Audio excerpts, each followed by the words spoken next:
Good evening, everybody. I'm sorry for. Uh, Obviously, there's the later start than what I normally do, but I thought I was going to have the. I thought I was going to be able to start at 8:30, and it turns out that a few things have changed. So there was an update to OBS, and of course, Twitch has sort of unveiled its new categories. But I've noticed there's a lot of stuff to fill out when you go live now. So just to give you a little bit of an idea for this, there'll be the title of the stream. Once upon a time, it used to automatically update my go live notification, but I notice I actually have to put the name of the game in there. But anyways, that's fine. So then there's the category itself, and it'll give me a bit of a warning. This is a mature rated video game that may not be suitable for some viewers. Now, I still tag the audience. I still put mature content on the stream, just because, frankly, I'd rather not have that. Like, it seems to me that if Twitch is going to be automatically detecting this, it could probably already do that for me. But I'm going to be the one who has to, bear the consequences if, if they don't. I don't really mess around with the tags and all of that. But then there is another layer for content classification. And I got to be honest with you, it's not the clearest, because it's got, mature rated game. So that's obviously going to be tagged no matter what. But when it talks about, drugs intoxication or excessive tobacco use, excessive tobacco glorification or promotion, any marijuana consumption, use, legal drug, alcohol, induced intoxication, discussion of illegal drugs, etc., etc. Now, that's this is the last place any of that's going to be going on.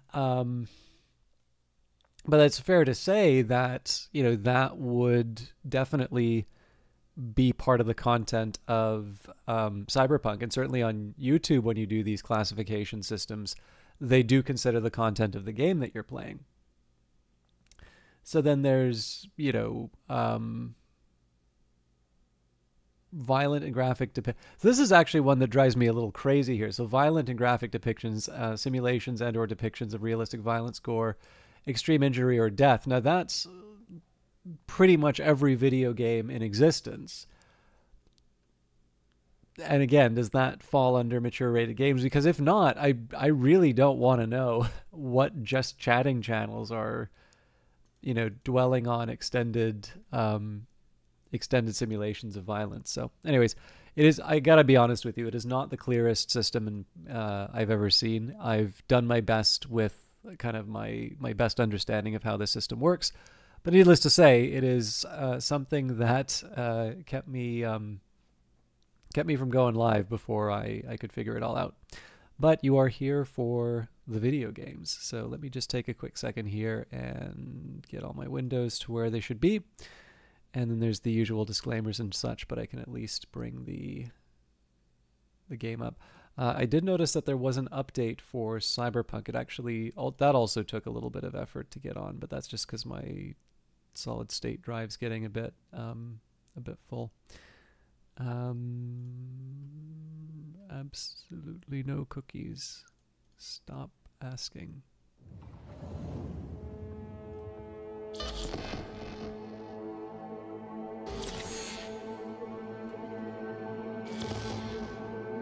Is the game going to capture at any point?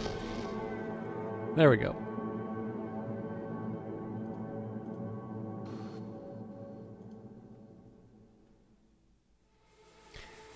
Okay, I'm going to take a quick second here and just take a look at the patch. Good morning, Night City! Yesterday's body count lottery rounded out to a solid and sturdy 30.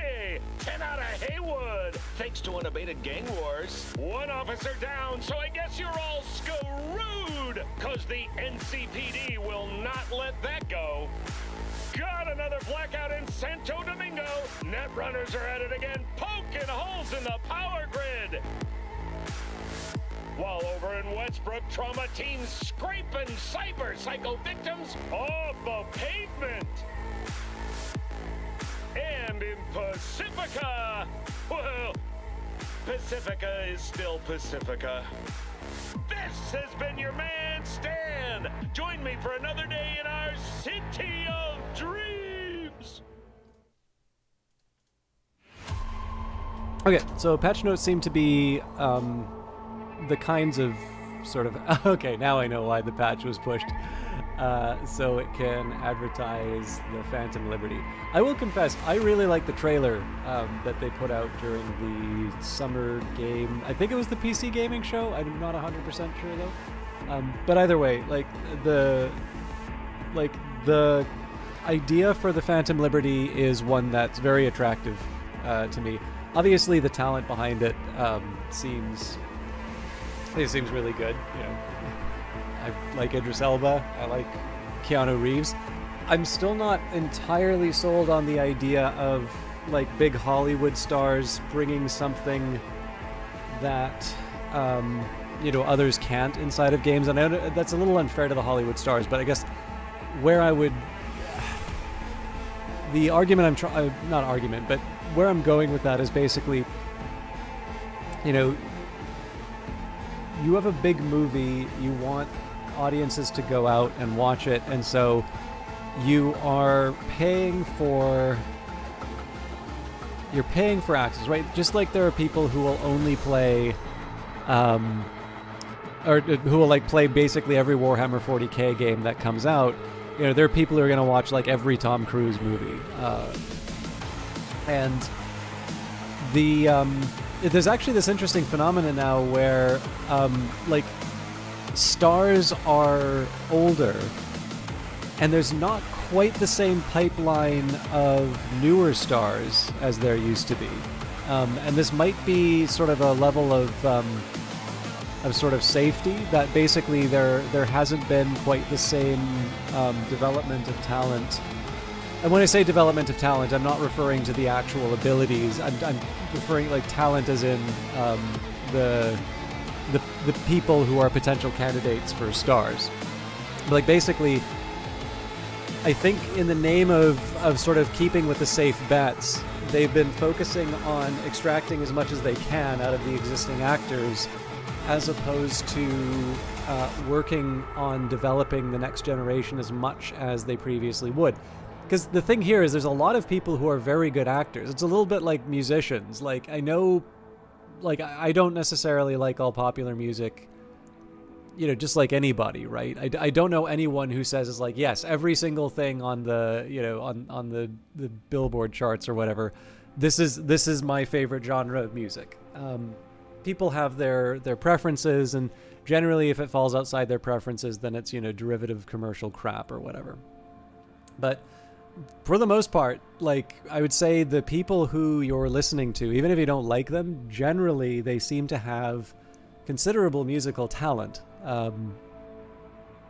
which, you know, again, I realize is very hard. When, like, immediately people will always sort of think of the one thing they really don't like, or the thing that it's always popular to, you know, to sort of dump on. But, you know, again, I always feel there's the difference between an assessment of ability versus, you know, personal taste. So I don't particularly like every game that I play. Some of the games that I have not cared for very much are ones that I can recognize as being very well crafted games. So I'm going to have a sip of coffee. Olaf will be pleased.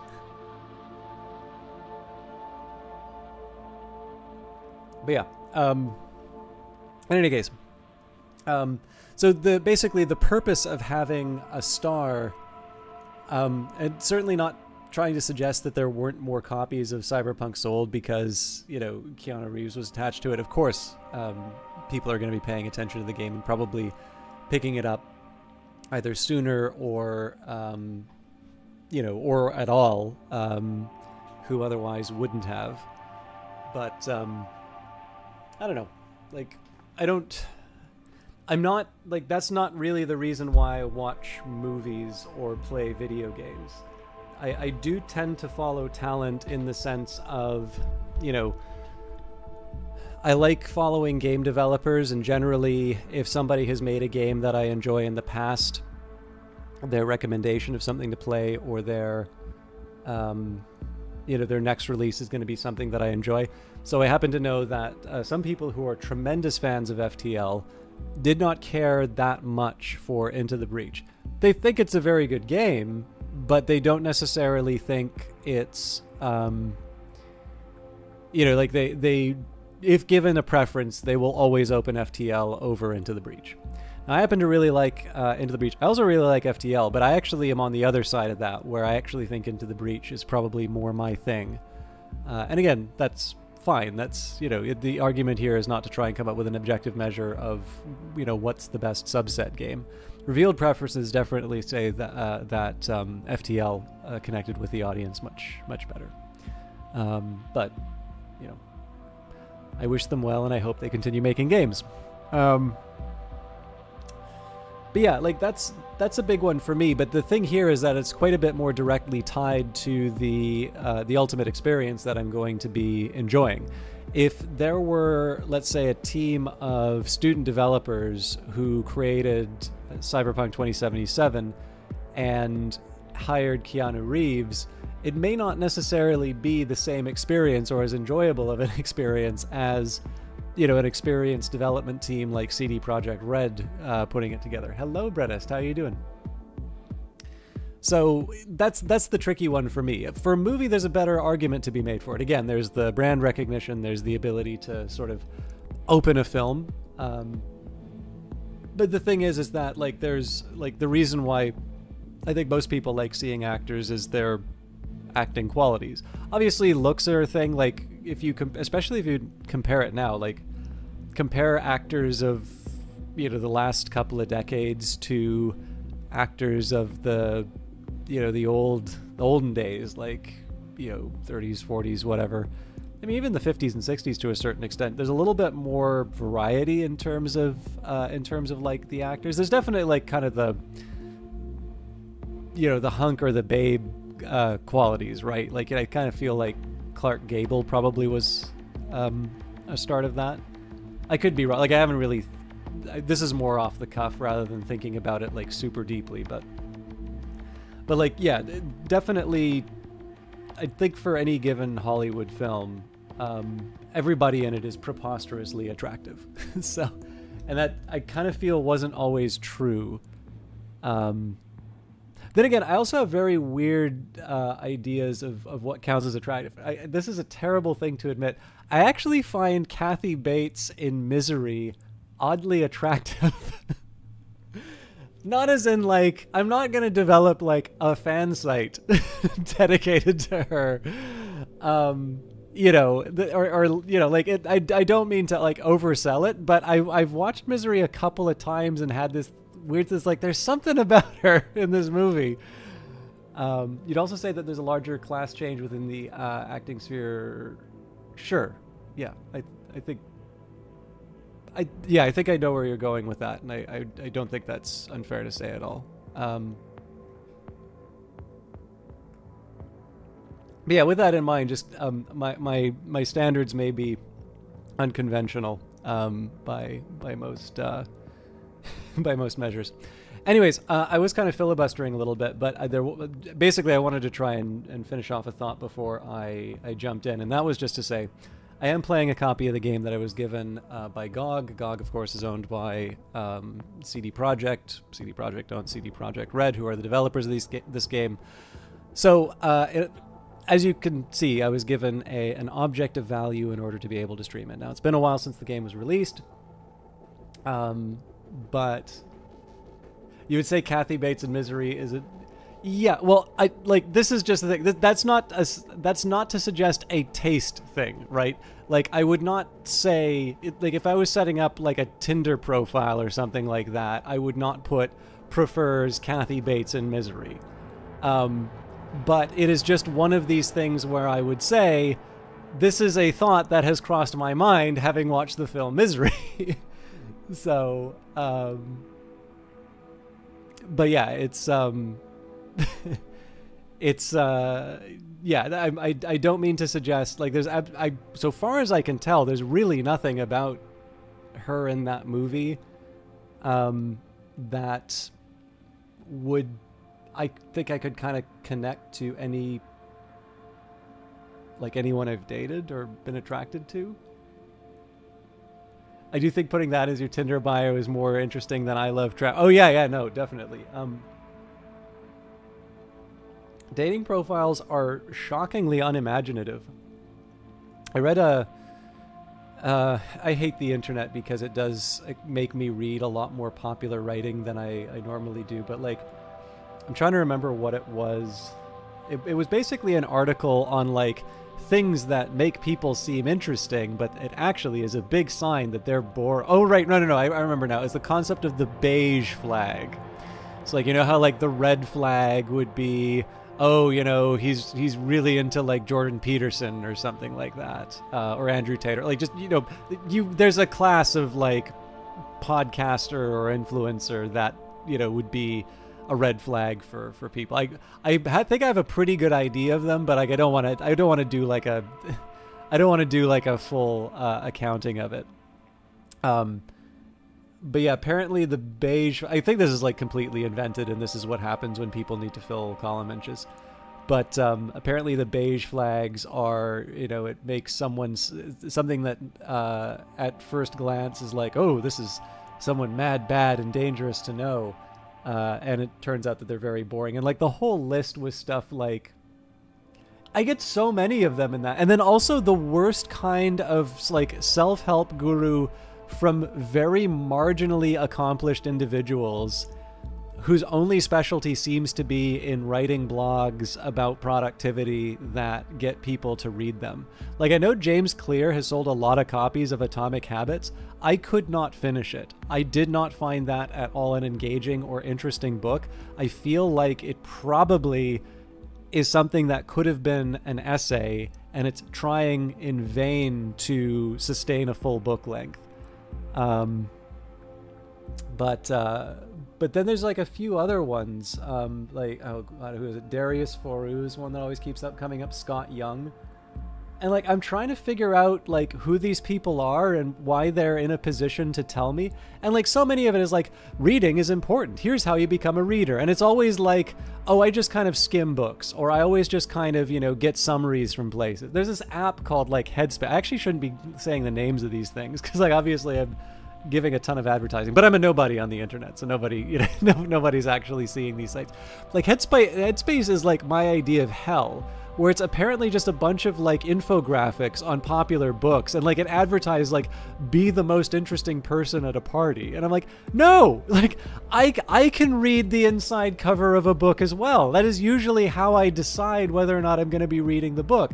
Like, I agree reading is important, and you don't always have to read something all the way through to get some value out of it. Like, we do have a limited amount of time in the day, not to mention a limited amount of time in our life. And part of like being able to become educated and get the most out of books is being able to develop some discernment in terms of, you know, what we read. So I'm not trying to suggest like if you crack open a book, you got to go all the way through this. What is this? Trying to get out of it again? Yeah, exactly. I'm like, you know, what exactly are the social points for being a reader? Like, if you are with a reader and you've just like gotten the Cole's Notes version or Spark Notes or whatever the hell the series was, like, and those are actually not bad, right? Like, if you want to, especially if you're, okay, so like I did a video for, I'm so sorry, I should just switch this to just chatting if I keep going like this, because I still need to get my disclaimer out on Cyberpunk. But you've brought the fire now, Protest. I'm responsible for working myself up like this. But like, so I did this video for Cultist Simulator, and Cultist Simulator is a game that famously does not have a tutorial. That was a design choice. And the one thing I was really reluctant about in terms of doing a video is I knew that was a design choice, and I do not like being the sort of person who's like, oh, well, I know better, so I'm going to make a tutorial for Cultist Simulator. But there was also that side of me that realized that even if the game was perfectly designed, it's like any other kind of education. Like, if you're trying to do like a video, or like if you're doing in person, it's different. But like if you're trying to do any form of education other than in person, effectively, actually, I should maybe be a little more careful on that, because that's the one way that videos can actually be useful. But there's like a a certain speed at which the concepts are being delivered, right? So like if you're reading a book and you get to a difficult passage, you can like repeat it and you can pause and think about it. And if you're listening to a audiobook, well, and then at that point, it's not that hard, but you have to put a little bit of effort to stop and repeat and so on and so forth. And likewise in terms of education, for some topic, it's actually quite helpful to have a video because you can stop and rewind and digest and all of that. And that can actually sometimes be a little bit better than a lecture. But basically, the idea here is that there are some forms of communication, there's some kinds of experiences which are basically at one level, and it can be helpful to add a little bit more variation. In the case of Cultist Simulator, there can be people who I imagine are like just short of the limit in terms of what you need to sort of get into Cultist Simulator, and would otherwise enjoy the game, but need to be prodded just a little bit more to sort of say, all right, you're feeling really lost, and that's okay, because that's what this experience is like. And that was kind of how I reconciled for myself doing that video, because I wanted to preserve that experience of people figuring out the game for themselves, but also acknowledging that if there was too much effort that they had to put in, that they would give up and they'd never be able to experience the cool stuff inside of the game. So the thing is, I actually think like summaries online, whether you're checking out a Wikipedia article or you're going on like SparkNotes or whatever, that can actually be kind of helpful, because if you're like not gonna, like if you're trying to sit down and make sense of Ulysses and you just don't have a mental framework for tackling something like that, and I probably don't, so that is not a slight on the reader. There's no real benefit to just plowing ahead and hoping that the thing is going to start making sense. It's like, okay, well, I stumbled all the way through Ulysses. I don't have a really good idea. So now I'm just going to try Finnegan's Wake. And I'm sure this is like this because I just like stumbled through Ulysses. I'm sure Finnegan's Wake is going to be like to make total sense now. No, obviously you got to do some work. You got to get on the same wavelength. You kind of need to know what you're getting into. Assuming that you want to, right? If you don't, then, that's fine. Again, discernment and figuring out what you want to read is part of the... I don't know why I went into Joyce immediately, but I feel like it's a decent enough example. So, being able to get, like, some purchase on that monumental piece of literature, that can actually help. Obviously it's kind of the ladder you want to kick away after you climb it. You don't want to become reliant on these kinds of summaries, but they can be helpful in terms of getting you to a point where you are appreciating them. But of course, that's not what a lot of these things are proposing to do. What they're proposing to do is, again, make you the most interesting person at the party. Because, a Malcolm Gladwell book is so difficult to read. I'm not a fan of Gladwell. I know a lot of people are, and if you like him, that's totally fine. I shouldn't be deciding what people can and can't read. But like, instead of reading The Tipping Point, or God forbid Outliers, if you want a wonderful antidote to outliers, I highly recommend a book called Range. And that actually engages with the science that outliers sort of purported to be picking up. But anyways, like, the thing is that if you are trying to, okay, so we started this off in a dating context. So let's say, if you're trying to like hit it off with a reader, and like you're coming with an app that has given you summaries of popular reading, if they have read that book, it is going to be painfully obvious that you did not read the book. And all that you're doing then is wasting time. Doesn't mean that you can't, be interesting in other ways. Everybody's kind of got a set of things that they're interested in and passionate about. But, we have enough things kind of BSing us every day that maybe we can at least try and be authentic with each other, right? If you don't like reading, that's fine. There's no cool points for being a reader so far as I can tell. But again, that's not what happens, right? You have these very very vapid essays talking about the importance of reading, and the actual, when you actually finally get down to their method of how I read 80 books this year, it actually has very little reading in it. It has a lot of skimming, and it has a lot of, you know, like it's like the Sam Bankman-Fried nonsense, right? You know, oh, you know, if you've written a book, you've screwed up, you know. If it's a book, it should be a blog, and if it's a blog, it should be a tweet. If it's a tweet, it should be a word. Like, you know, people, again, I guess the thing is too, I guess it comes down to a question in terms of measurement of success. By the standards that Sam Bankman-Fried was held up as a success and a wunderkind, Bernie Madoff is a very successful individual. But you know, maybe that's not the right standard. I know with the recent submarine news, some people have been expressing intense frustration with James Cameron's ego. The thing is, that guy kind of has earned it. You know, like, there is definitely a habit of people having experienced things that Mr. Cameron describes that are different from from his description of it. The guy is not the Messiah. He is very clearly an extremely intelligent and very, you know, very talented man.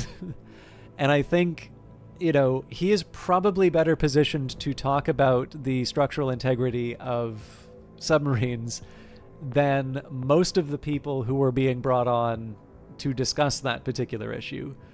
Sorry, why did I even bring up James Cameron? It was standards that we hold to people. Anyways, yeah. So that's definitely someone where they can be like off-putting socially and yet be someone of substance and accomplished. You know, having a lot of followers on Twitter, not so much.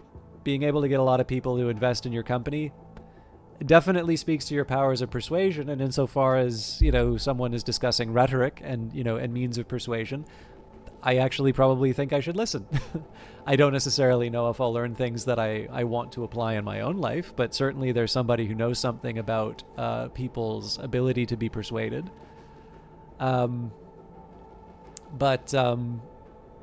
But yeah, to have them speak on, you know, the benefits of reading, on the benefits of, you know, of breaking the rules, these are not people we should be looking up to. Anyways, pretty sure only cool points you get from reading is holding a book when you're well, I mean, like, there's definitely, it's essentially the same reason that, like, if you're into video games, it can be cool that you're dating someone who is also into video games, because there are some people who will look at that as, you know, again, coming back to these stupid articles that were the inspiration for it. And I will get back to beige flags and then move on with the game. But, like, you know, some people would consider video gaming a red flag. And I'm like, get over yourselves, right? Let me see your phone. Oh, what's this? Candy Crush. You're a gamer too, right? Is it because you think that everybody who plays games plays Call of Duty? Because that's actually the one game I don't play. You know, and I don't know, being able to talk, like, I really think that the kinds of people who think, you know, video games are a red flag are actually probably the people who would enjoy, like, the Outer Wilds and Cultist Simulator. Well, actually, maybe not, because if you believe in red flags, you probably don't have a lot of original ideas. But I don't know, like, I think there's a whole group of people who would think that video games are a massive waste of time, and yet if you put them in front of an Outer Wilds or a Cultist Simulator, you know, or maybe even a Civilization, but Civilization isn't exactly new, but there's like a whole class of game now that would basically count as like an indie film, and I suspect that probably people would rather enjoy. I mean, it's basically the stuff that Annapurna is trying to put out now, right? Because Annapurna has its start as a film division. But yeah, no, I agree, right? Like, being a reader in and of itself is not exactly the sort of thing that's gonna rack up swipes right on Tinder. But anyway, so yeah, beige flags. Again, the sort of stuff that Firefox, what do they call it, Pocket, whatever their news aggregation tool is. The idea here is like when they say, don't like pineapple on pizza, or dislikes the word moist, and like all of this stuff. And I'm like, this is obviously an indication that this is someone who doesn't have an original person. Like this comes up constantly, but at least according to this article, like this is supposed to be something that makes someone seem interesting because they have these strong opinions on these things. But it's actually a beige flag because everyone says that. And it actually shows that they're trying to substitute internet opinions for their own. And I'm like, yeah, that's why that's a very boring opinion to hold, and it should be self-evident. You don't need to invent the concept of a beige flag. I mean, I suppose that's betraying a certain amount of onlineness on my part. It may be that there are just people who aren't familiar with this stuff. But I don't know, like, have you ever sat down and heard someone like talk about opinions on pizza? I know someone who constantly, every time pizza comes up, they repeat the Jon Stewart like Chicago style pizza rant as if it was their original thing, and as if it was funny the first time they repeated the Jon Stewart bit. It is beyond tedious. But they do it. And everyone's too polite to tell them to shut up. But yeah, I mean, I think probably instead of inventing the concept of the beige flag, probably what you need to do is, identify ways in which they've demonstrated a personality or independent thought. Like, it's not that hard to say something. Just say something you're interested in. But anyways, so I interrupted the disclaimer. So yeah, I was given a copy of this game on release by CD Projekt, or GOG rather, and they would really like you to buy it off of their storefront. So much so that they asked me to say that as part of accepting to take the key. And of course, because I have taken a thing of value, and that's the reason that I'm broadcasting it for you, it's rather important that you know those things. So, I don't know what storefronts you want to buy off of. I can let you know that it's available on GOG. There may be other storefronts, I don't know. We're talking about GOG today. If you haven't picked up this game, it's a science fiction game. It takes place in first person. I realize that this game has a very small marketing budget, so you probably haven't heard of it. But you can buy it on GOG, and it's kind of fun, and there's a DLC coming out for it. So they gave some minor bug fixes and then put some effort into making sure that I can press V to buy it. Phantom Klepto, how you doing? Night City, welcome back. My guest tonight is Lieutenant Sarah Kokoski, spokeswoman for the NCPD. Hi there, welcome to the show. I'd say the same for stuff like D&D and role-playing games. I'm sure a lot of people would really like the social aspects of it. Absolutely. Look at escape rooms, for crying out loud. Like, do you mean to tell me that escape rooms can be the sort of thing that you would take a whole bunch of coworkers to and nobody would bat an eye? But saying that you're all going to like get around the table and play, any RPG, like anything that you want. And that's weird. I mean, again, it's people's preferences are their own. There's no like rules saying, thou must, or thou shalt, not suggest D&D to thy coworkers. But I don't know, like it's part of it is just the, there's just a when it comes to stuff like that, there's just a kind of a galaxy of assumptions that are going into it. And like, clearly we are well past, the Satanic Panic. Like the Satanic Panic was kind of overridden by just, its association with nerds. And it's not an unfair one, right? Like, obviously, some role-playing groups are kind of intolerable to be with from that social dimension, right? That there are a bunch of people who are not endearingly awkward, but like kind of uncomfortable to be around.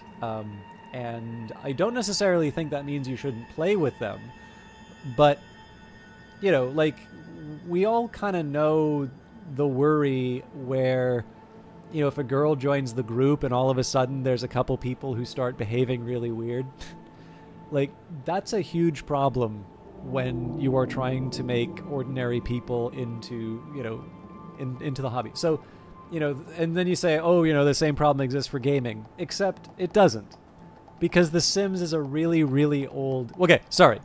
I do not mean to suggest that as like a state. There's no problem with women in gaming. Obviously, you just need to take a look at how people behave in certain games. But this idea that, oh, you know, women are just driven away from games, they'll never want to play them. No. The Sims did spectacularly well because it appealed to the entire population as opposed to just one demographic. It took like 10 years for Deus Ex to sell as many copies as The Sims did in its first year, even though they were both released in the same year. Or it might be 5 years. I wrote an article on it, but like it's 5 or 10 years. You know, if you make something that people want to play, they're going to find a way to play it. But, you know, the one thing that, you know, I wouldn't want, it's a reason why I don't play a lot of online games. If I go on and I have to hear some guy yelling at me because he thinks he gets to keep the money at the end of the match. Like, nobody wants to deal with that. So, and then, of course, again, if you have a female-sounding voice, there is a whole other layer of nonsense that you need to deal with. And so, you know, if you find yourself wringing your hands saying, oh, why can't we make women enjoy our game? Well, play your game.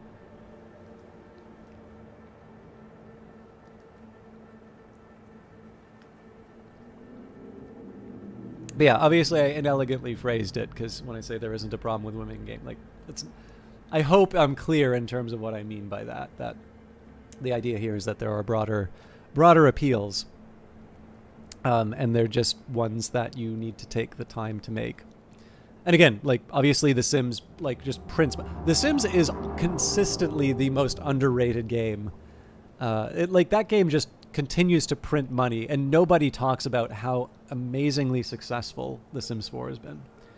We've been going hard on Destiny 2. If we look for group, we straight up do not use voice chat. Yeah, no, like, when I play Dota, like, just go in, straight up mute every single person in the team chat. Like, I do not have time for that.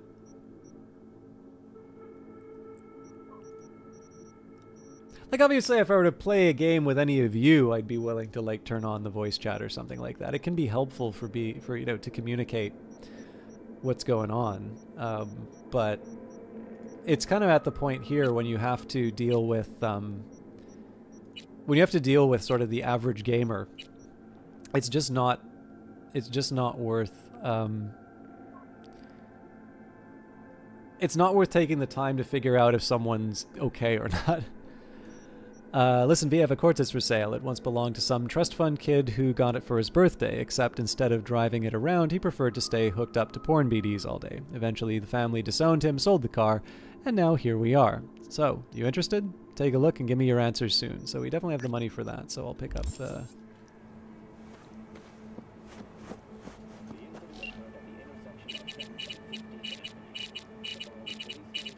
Where are you, Mr. Ibarra? Sorry for such a long, introduction.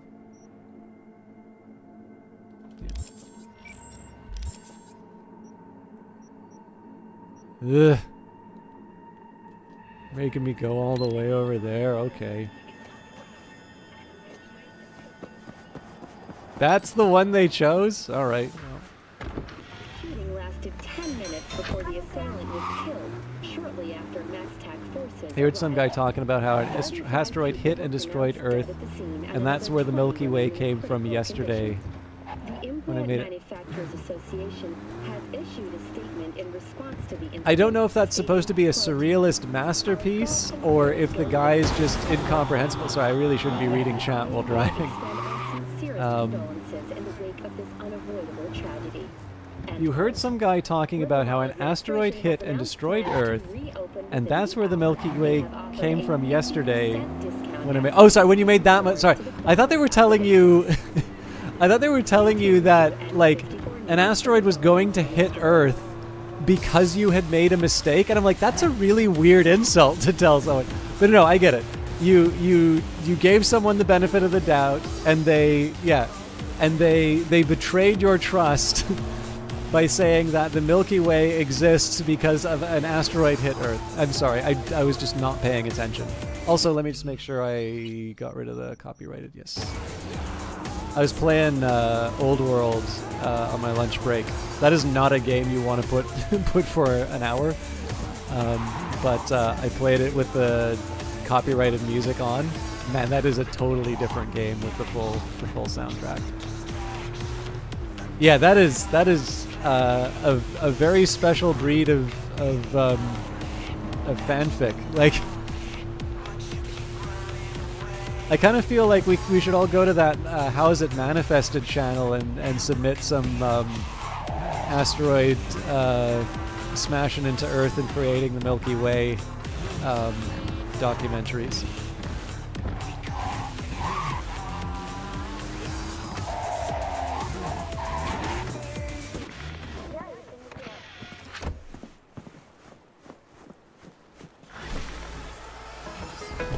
And we're just going to take this to buy my other car.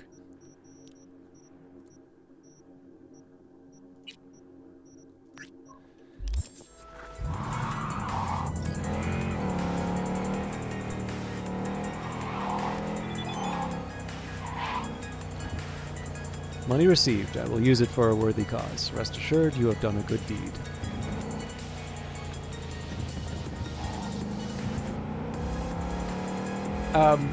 So actually, the one thing that is kind of fun about this, so as most of you know, pretty much ever since The Sacred and the Profane came out for Old World, I've been on a really big ancient philosophy kick, particularly the pre-Socratic. So where that came from was basically, with The Sacred and the Profane, they introduced Neoplatonism as a character trait, and also had a couple of events built around it.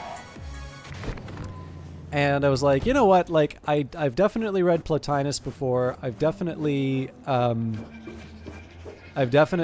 gotten into, like, I've definitely done. I've done my time in the ancient works, but I think it's also fair to say that I also didn't realize that I've lost some health. Godspeed, B. May your guardian angel watch over you. Yeah, one thing I will say. Oh, new pants.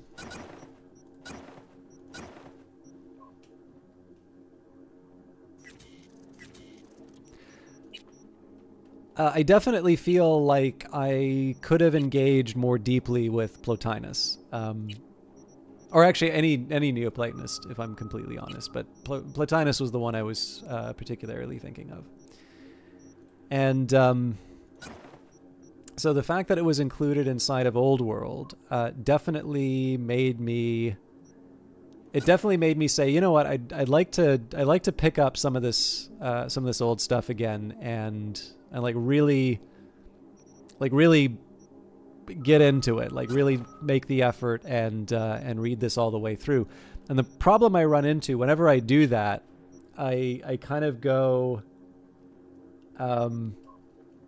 like, so specifically the way it manifested this time was I started, it's like, okay, you know, I'll pick up the Enneads because, you know, that's definitely a big thing that Plotinus wrote.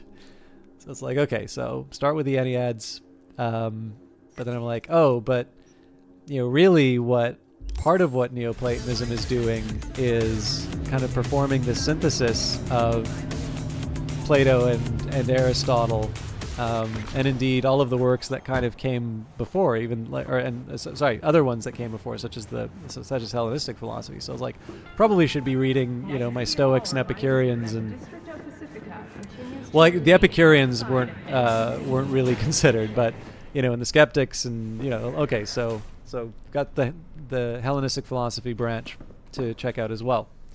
Great. So, as I was saying, You never get yourself chipped? Kind of like having a dentist with no teeth, isn't it? I have good rep. You won't hear any complaint about me. I don't, I'm not sure, which song is that, Phantom Klepto? But why? I mean, your job would be a lot easier with some zoom-capable Karashi optics. I'm sure it would. Until the day this planet gets hit by a massive solar flare. I'm talking about a geomagnetic storm that wipes out all live circuit systems, implants included. So why would I get Kiroshi if sooner or later I just go blind? If you're so paranoid, why are you chipping other people with chrome? I like the job. Besides, nobody wants to hear the truth anyway. You mind taking a look at my chrome? Sure.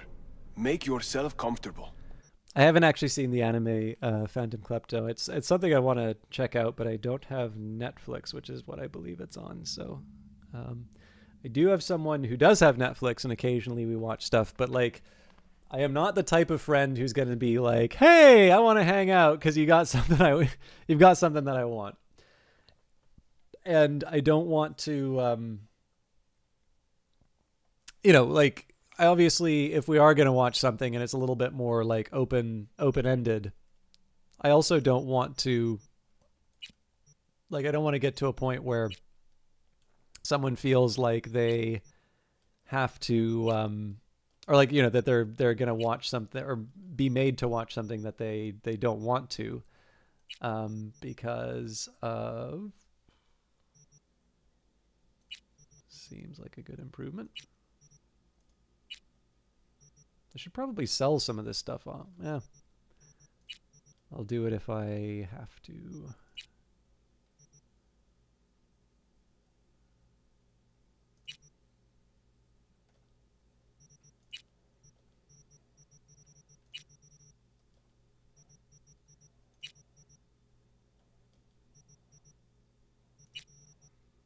So I own this. I own this, but I don't have it equipped. Interesting.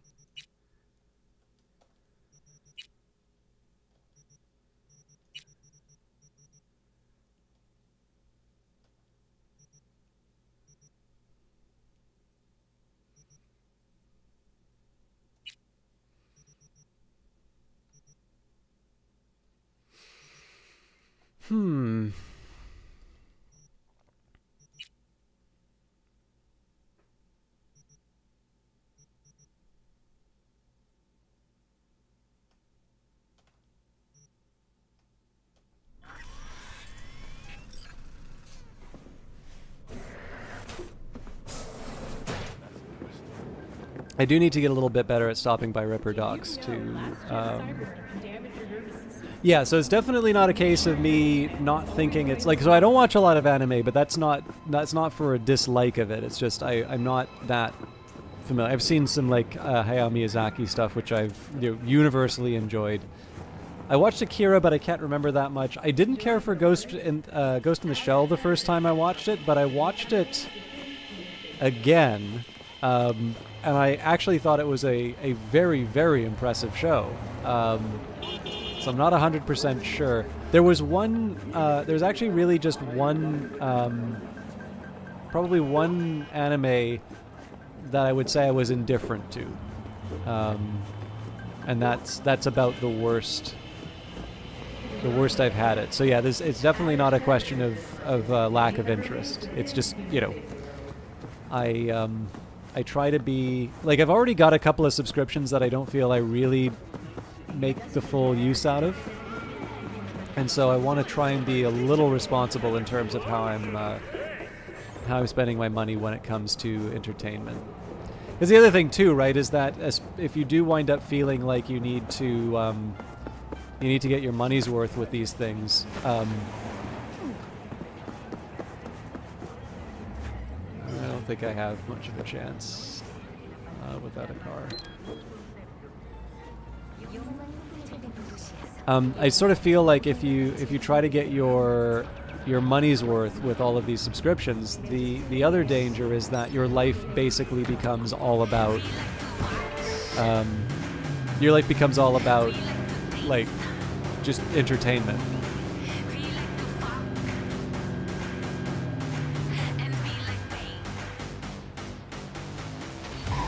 Yeah, so I know of both of those, but I could not tell you what either of those are about.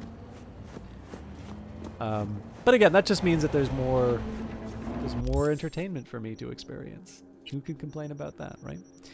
So I should have had God Escargot. I should have had a snack so that I can get my health back up.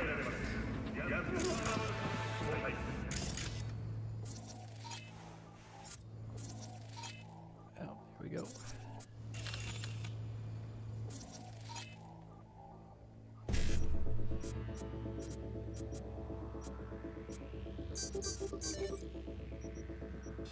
Anyways, I was going on the tedious aside about Neoplatonism and such because I,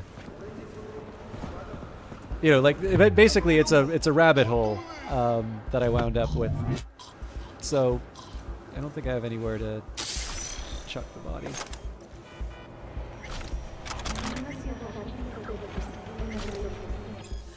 But yeah, basically, so it's like, okay, well, I want to read Neoplatonism. I think that would really help me appreciate what they've done in Old World.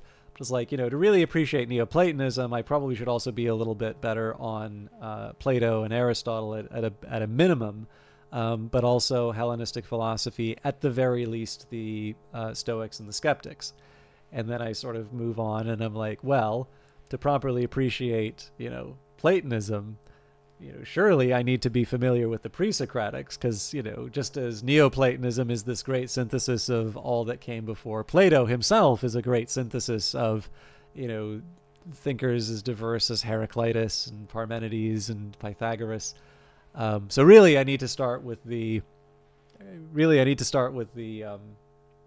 know, the pre-Socratics, which I'm doing now, and I've got W.K.C. Guthrie's book. I've got the Cambridge Companion to Early Greek Philosophy, and then I've got a nice reader from Hackett, which has some decent translations of the fragments, and they reorder them so that it's a little bit more consistent along the lines of early thinkers. But even then, I'm like, well, what I really need to start with is Homer and Hesiod, and all of that long digression, because it sounds like you have to go to bed, Phantom Klepto, but I've actually wound up reading a lot of very bizarre origins of the world. So it was kind of interesting to hear hear such a specific origin of the Milky Way while playing Call of Duty or whatever it was you were playing. But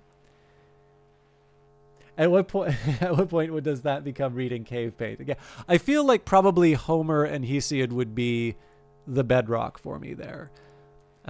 Because, you know, there's some talk about the influence of the Egyptians on, you know, on some of the early Greek thinkers. And certainly there's a very heavy suggestion that Ammonius Saccas or Plotinus were influenced by Indian thinkers.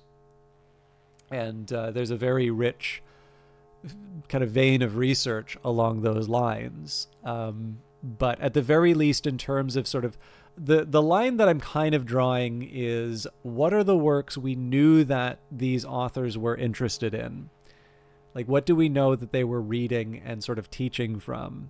And what are most likely to be taken as sort of common knowledge at the time?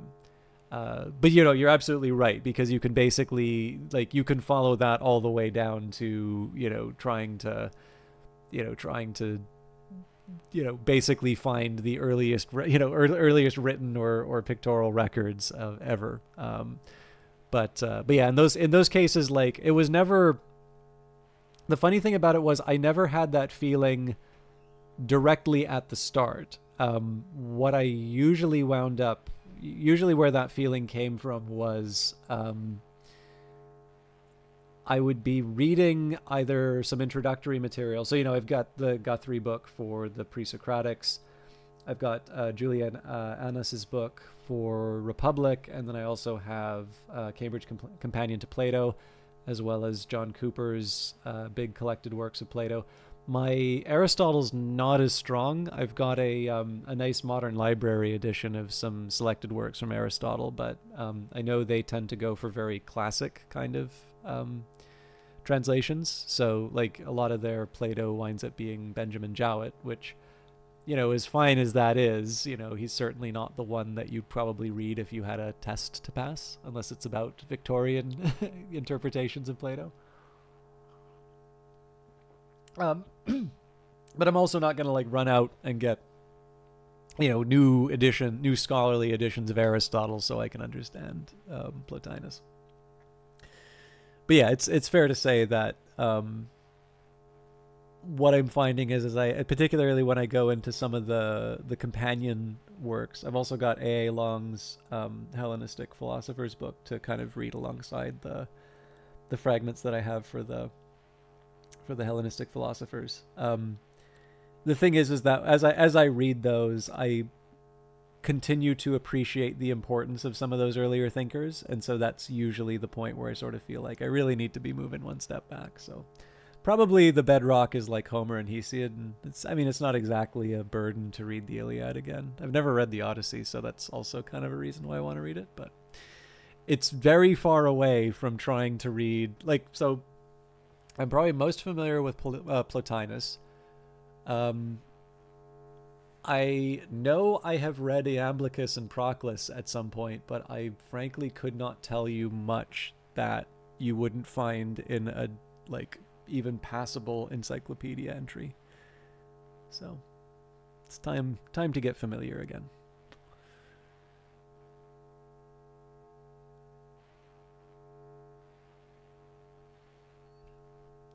All right, Katharina Byrne. And there is actually some relevance to this for Cyberpunk, but I do want to get a couple of side missions done before I go in deep on this topic again. So, Katharina Byrne. Yeah, sure, I want in. Preem. Only thing is, to join the annual race, you got to pay an entry fee. Yeah, duh. Well, you got the eds? Yeah, chill. Go ahead and order me a new trophy case, too, because all these other drivers don't stand a chance. The high-octane bitch is back, baby. 2077's my year. Bet it is.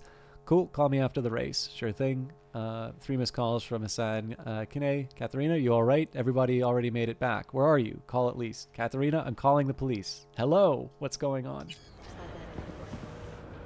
Okay, this is going to get awkward in a second. My best bet is to pick up the body and go around the corner.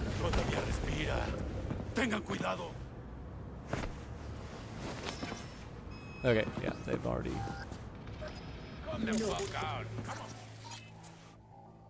tried my best. ¿Qué fue eso?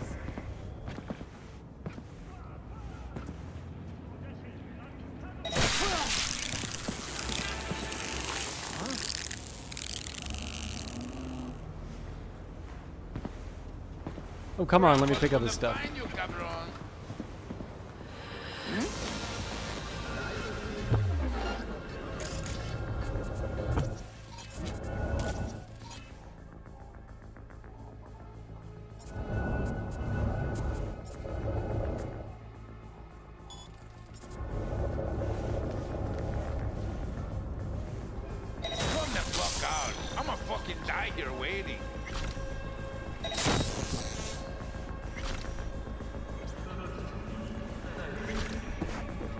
Oh, for heaven's sake.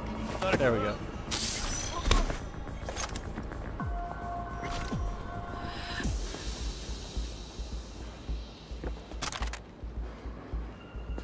Yeah, it's a tricky one, right? Like, in the end, I think it sometimes is a question of, like, what is the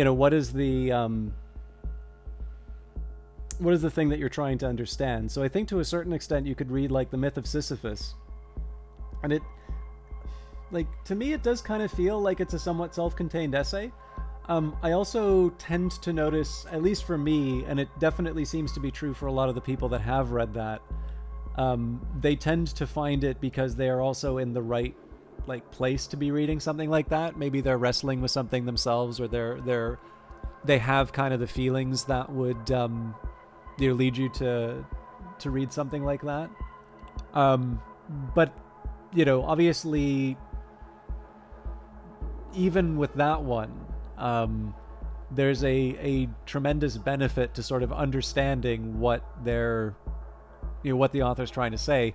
And even if you're in a point where you sort of, again, you're in quote unquote the right place to be reading that, and that's true for a lot of works, there is usually a benefit to sort of understanding the content, the context that they're writing in, and certainly what sort of they think they're contributing. And I definitely feel that's important when it comes to ancient works, because often with the ancient works, it's just such a completely different way of looking at the world that I suppose there's multiple ways that you can reach that understanding, but I think being able to just sort of read what people are talking about and try to gain an understanding that way. So even just things like things like Plato's Republic, and just the way we choose to translate certain words, like justice, and the whole business of like trying to define justice.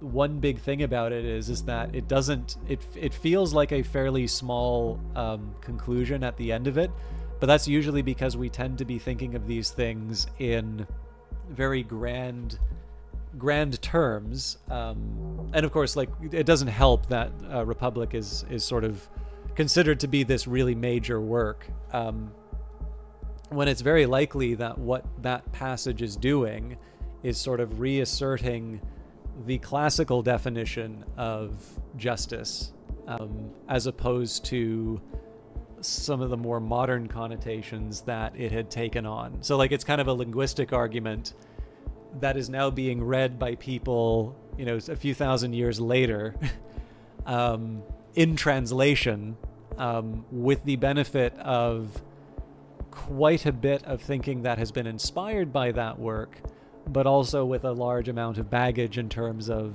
what philosophy is supposed to be and things like that. So it's a tough one, right? Like, and the other thing is there's definitely a temperament thing there. So I do tend to find that I do go back. I try to appreciate the stuff that came before, unless there are really clear dividing lines, and inevitably give that enough time, and you wind up reading about how evolution works. So to properly understand the written work, first we need to understand how humankind evolved and developed the ability to speak and write, and only then can we finally appreciate Gilgamesh. All right, Irene Cortez, NCPD emergency number. All dispatchers currently busy. 7 missed calls to NCPD emergency number. Christ, they're beating up my my boy. Please help. They're gonna kill him. Help! Send someone. Please help. They'll kill him.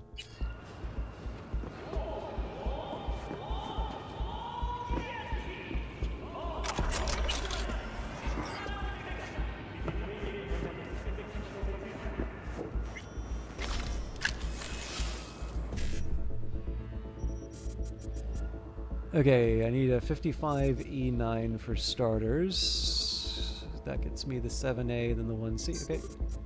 Now, I haven't looked at the others, so now we want a BD E9 if I can, which I can get, yep. But I'm not going to be able to get the 255s. I don't think that was ever going to happen. Greetings, V. I have an Alvarado for sale in excellent condition, sitting in Rancho at the attached coordinates. I acquired it from a Valentino who had so many enemies he barely got out of town alive. Still, he managed to sell me everything he owned, including the car. You can tell it belonged to someone who was vain, glued to his earthly possessions. But I must say, the purr of the engine is like music to the ears. If you want it, just say the word and make the transfer, and it will be yours.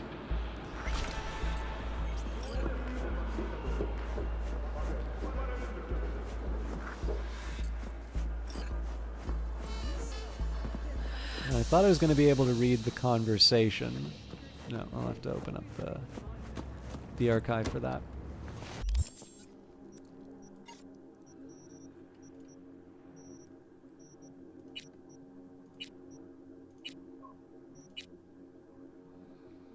Okay, so I can't quite afford that yet, but I don't think it'll be that hard.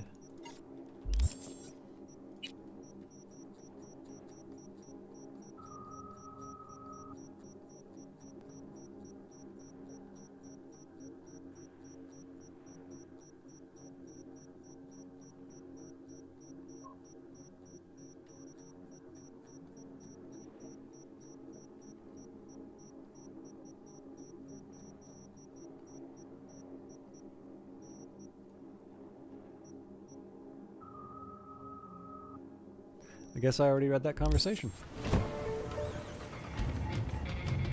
I don't know about like I'm buying these cars from locations in the city. But essentially all of them... So I don't know if you have a dedicated garage like you would inside of... like Grand Theft Auto. But you... Oh, right, I actually need to do a side job before I can afford that car. But yeah, basically, because they have like an autopilot, you can get your car sort of delivered to you. So as long as you buy it, you can basically have any of your cars stop by. Some of them have better stats than the others. So the way I decided to go about it is to buy the most affordable car. Like as long as I had the money for it, buy the most affordable car available, and in theory that's gonna take me to the kind of best stats. And if not, I mean, I just manually pick the car I like the most. But in this case, I'm just really just trying to acquire more possessions because that is what will make me happy.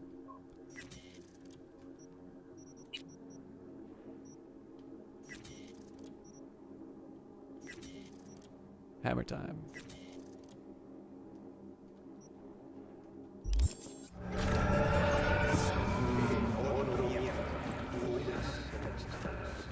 Although I will confess, now that you mention it, the idea of being able to stash vehicles in different locations around a city actually seems like a really interesting idea for a game mechanic.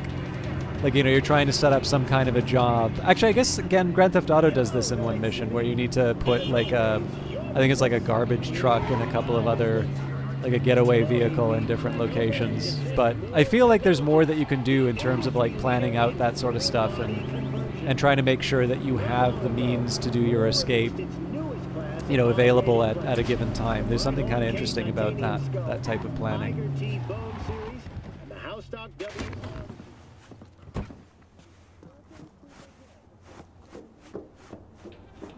I think I missed the part that would have been good for response. Oh. This time, I needed to restore the natural balance in this city. A Valentino dropped the cop and has gone unpunished. You can change that. If you find out who's covering for the gang, then I'll pay extra. Spec attached.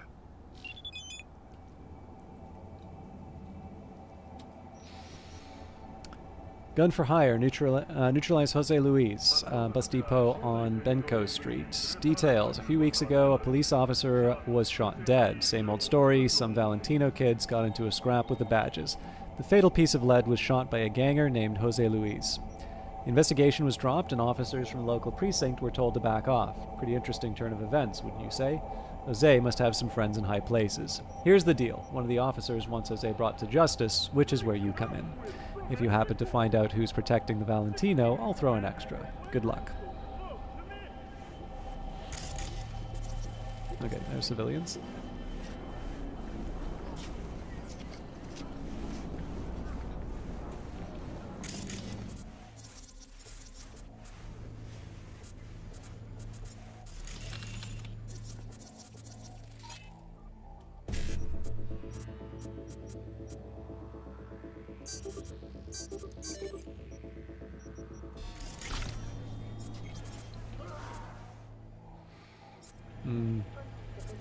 I'm wondering if this would be a good time for me to do a system reset. It's risky, but let's try it.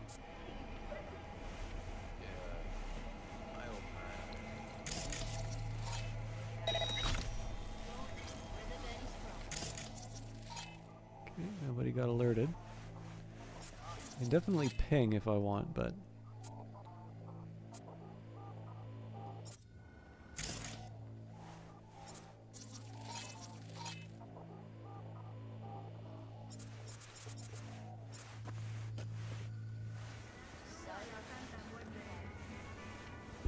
There's definitely a couple ways in, but this already seems like a place that... Yeah.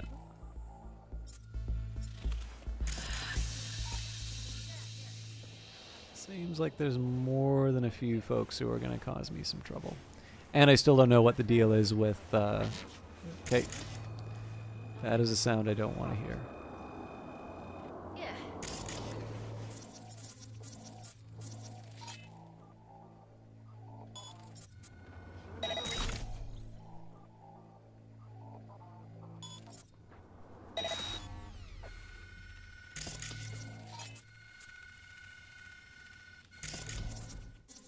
So that's someone I missed for starters.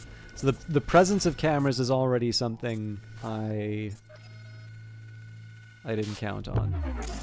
Oh, that's no good. I gotta get out of there. So I'm mildly tempted to just reset her. No, because that makes a body that I have to contend with.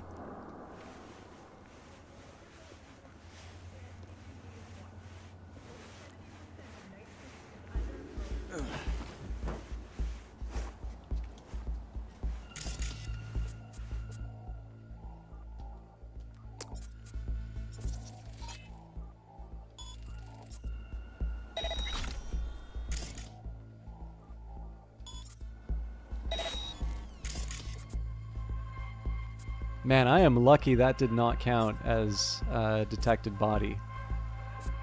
That was actually really reckless of me to do that.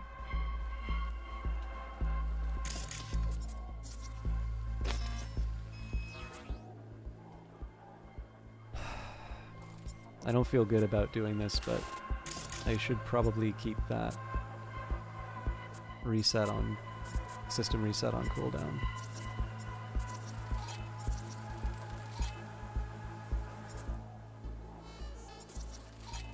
Second person.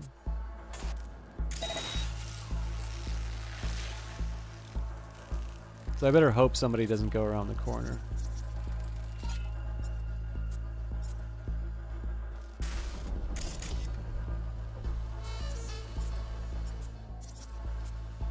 Okay, so best I can do at this point is ping and just see if I can get eyes on the rest of the...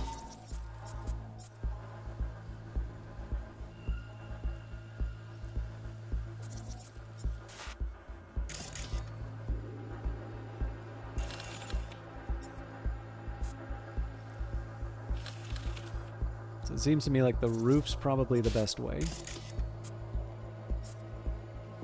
Getting there is another question. Okay.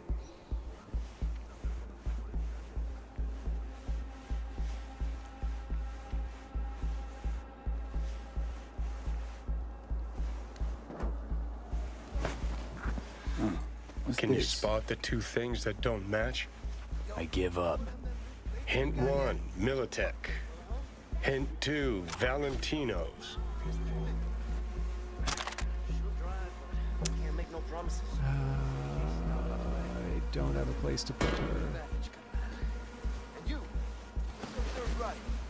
Jose says we're moving her to a new reputation.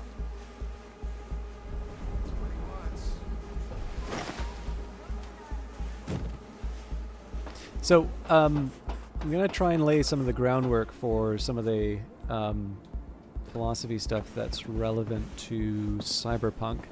I'm sure you've noticed in the shards, there are references to Buddhism. There's definitely a number of different perspectives that are offered in terms of what religious groups, basically how certain religious groups feel about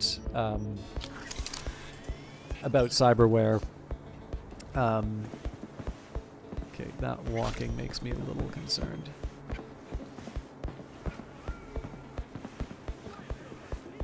But equally important, there are so like there's segments of the Iliad.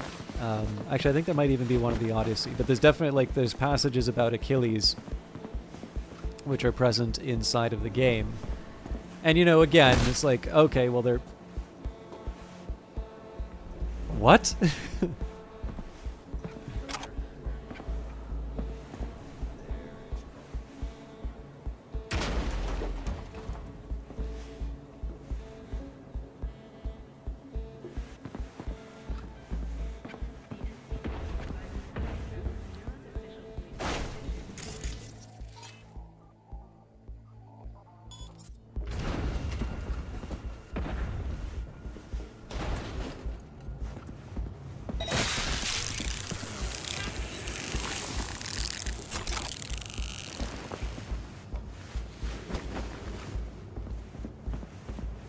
I am the Chupacabra! I'm pretty sure the person I put down... Oh, are you serious? How?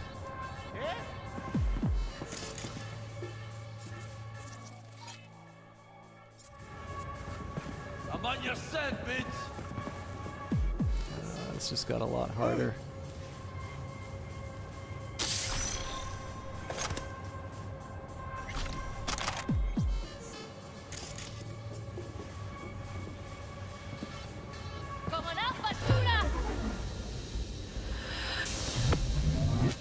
Let's check it out.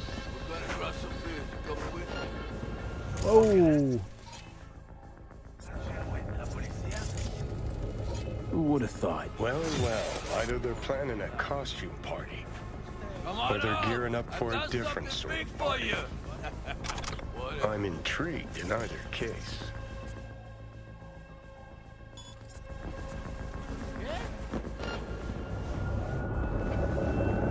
Oh, don't let it count. There we go. Where do you stick your head, huh?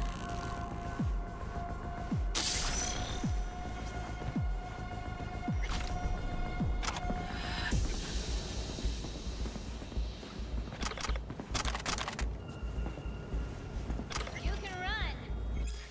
Bushido and neo-postmodernism. The Bushido franchise is a litmus test of our time. This groundbreaking film series puts on full display the entire spectrum of American society, masterfully pointing out the greatest problems of the neo-modern era. Live Fast, Die Never was, in its own way, a generational manifesto on the affirmation of life.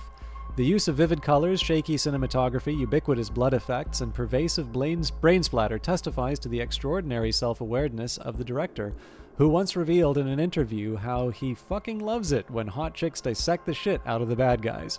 Perhaps no other concept more aptly describes the underlying societal ethos when Bushido 3 was released. Especially worthy of note is the repetition in subsequent installments of the implant bomb motif, through the prism of which the protagonist reinterprets reality. One example of this convention's flawless implementation appears in the latest film in the series, Bushido X, Fade to Black, or possibly Bushido 10. I notice people are really not treating these as Roman numerals any further.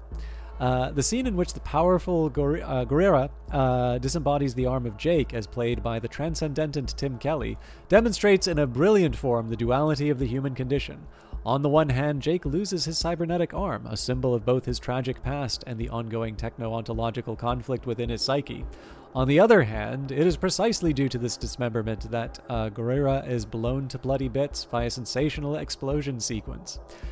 And the final disintegration of the antagonist's body into a blood spray of gore, how should this be interpreted? It is a metaphorical cry of deeply rooted despair, a manifestation of the personal transgression. This fragmentation of body could likewise be interpreted as a fragmentation of the individual mind, thus provoking the question, whose mind? Indeed, had everything the viewer seen of Jake's struggle been in fact a personified embodied fear? Had he not been embroiled in an epic battle with a vile monster, but rather only with himself? Could the entirety of Jake's narrative been only a manifestation of some cyberpsychotic dream state? Among all depth and nuance that has defined this franchise since its inception, only one thing is truly certain. Bushido has forever changed the world of cinema.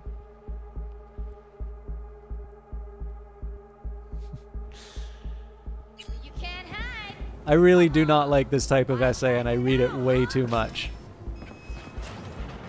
I know I'm sometimes accused of thinking this way about like games and things like that, and it's them's fighting words. At least as much as I can, I try to be honest, and I try to like say what I think rather than try and put on airs. But I'm not gonna lie, that is a style of reading and interpretation that I sometimes find a bit much. I wonder if there's a way I can close the... No.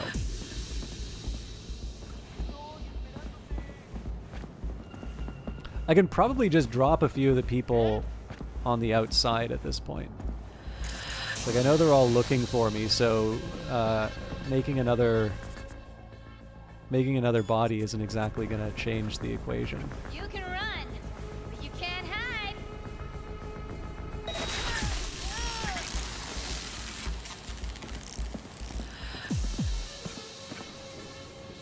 The thing is, I do actually want to pursue this this Militech connection.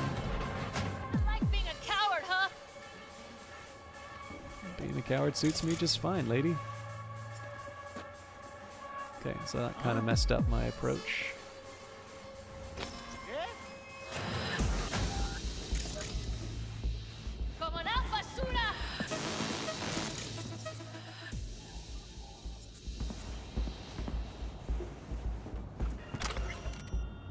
The Warsaw Catholic faith and its origin. As St. Augustine of Hippo taught us, to err is to be human, but to err willingly is to perform work of Satan. Pope Ferdinand I and his successors are guilty of this heinous sin for the perversion of Christ's teachings and their worship of the golden calves of technology and mammon. They have not only chosen this path to perdition for themselves, but have attempted to tempt the Lord's flock to follow. For the sake of the millions of eternal souls he loves so dearly, Cardinal Konrad Lewandowski made the only decision God would allow. Seeing that the Vatican had renounced our Lord and Savior, he rescinded his nomination to head the Holy See and instead rested the weight of the newly founded Polish papacy on his shoulders and moved the seat of the church to, I don't know how to pronounce this, but Lycan, Poland? 1. What do Warsaw Catholics believe? Warsaw Catholics worship the one true God and recognize family as defined by the laws of nature, our Lord has provided, and in accordance with the traditions hallowed by the blood of our ancestors. 2. When you say, I believe in God, what do you mean? It means that we acknowledge the truth that there is one true God whose wisdom is infinite and unchanging, who commands our obedience, who compels us to raise families founded on love and faith, who has tested Poland with great suffering as he tested Job, thus demonstrating that Poland is God's chosen land. 3. Through whom did God reveal what we are to believe? His only Son, Jesus Christ, whose earthly voice is now spoken through the Pope as elected by the Polish Episcopal Conference. 4. Why believe the Word of God? Because only through faith can we be saved and find eternal peace in heaven. Only through faith can we be true Poles, worshipping, thinking, and speaking in Polish accordance with the customs of our fathers and mothers.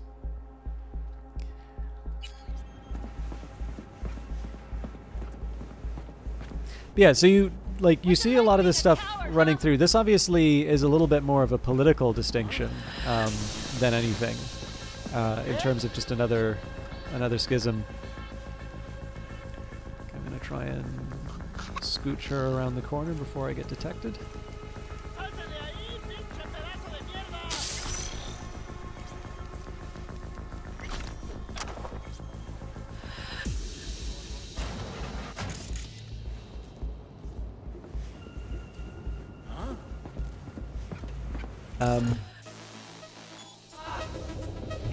Damn stop shitters like you!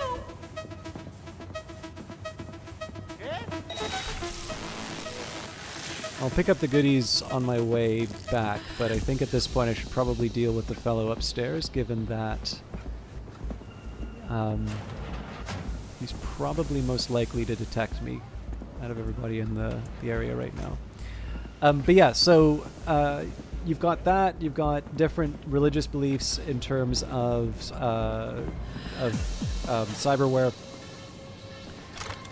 And, I mean, ultimately there's, you know, again, we've talked a bit about sort of the pornographic style advertising, sort of this tremendous desire to... Jose, you thought you broke the leash, but we merely loosened it. Y luego, the deal was to attack your convoy. Not an entire fucking Arasaka. Eh? You're testing our friendship, Jose. You... Puta! Go ahead, back away. Aquí estoy esperándote. Then scamper away like mice. It's nothing you couldn't handle. We're talking as always. Fucking pinche. ¿Y luego? ¿Dónde estás?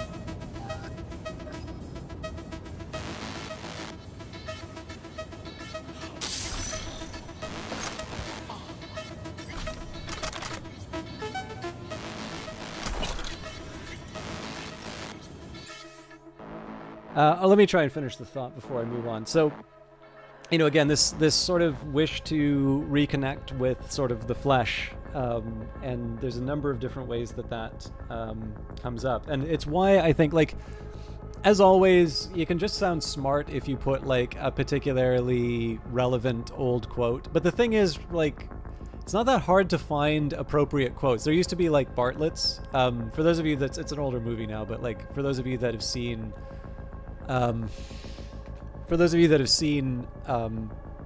Eternal Sunshine of the Spotless Mind, there's a character in it who always kind of says, "I found it in my Bartlett's," and she winds up making a lot of like really basic. She was making a lot of really basic errors. So like she quotes Alexander Pope, but she calls him Pope Alexander. You know, that's just a nice. In terms of dialogue, actually, I think that's a nice little example, right? What you do with that is you communicate in a really nice way that this is somebody who maybe doesn't have a full understanding of what she's quoting. She's obviously trying to, in the context of the scene, she's trying to impress this very senior and very, you know, very kind of revolutionary doctor. There's also a little bit more history that I don't want to go into on the odd chance that you want to see that. Again, it's like an old movie, so at this point I kind of feel the statute of limitations has gone by. But it's still a good one. It's one written by Charlie Kaufman, who's certainly a very talented writer.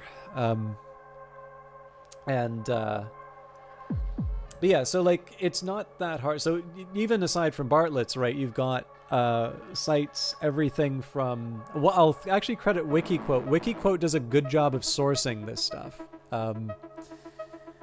But like, what's another one? Like Goodreads and BrainyQuote. You could basically put anything in there. Actually, let's take a, I've already kind of screwed up in terms of really focusing on the game here. So let's go to BrainyQuote. Let's see. I've been talking about Plato, so let's see what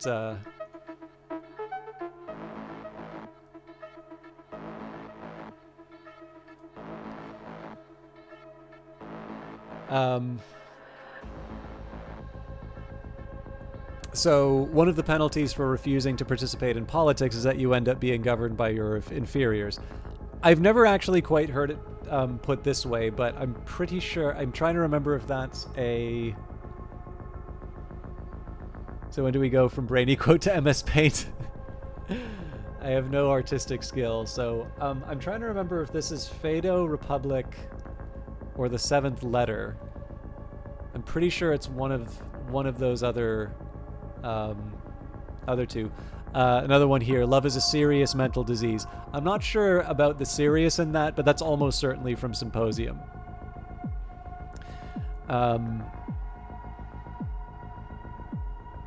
An empty vessel makes the loudest sound. I'm 99% sure is not found in Plato. Let me just take a quick second. I'd be like, I've learned something today if that is in fact from Plato, but I'm near certain that is not.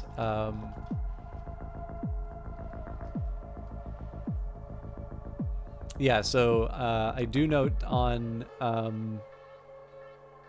I do note that under Wikiquote, wise men talk because they have something to say, fools because they would like to say something. As empty vessels make the loudest sounds, so they that have the least wit are the greatest babblers. Often attributed to Plato, it cannot be found completely in any of his writings. The quote is attributed to Plato in a dictionary of thoughts, being a cyclopedia of laconic quotations from the best authors in the world, both ancient and modern.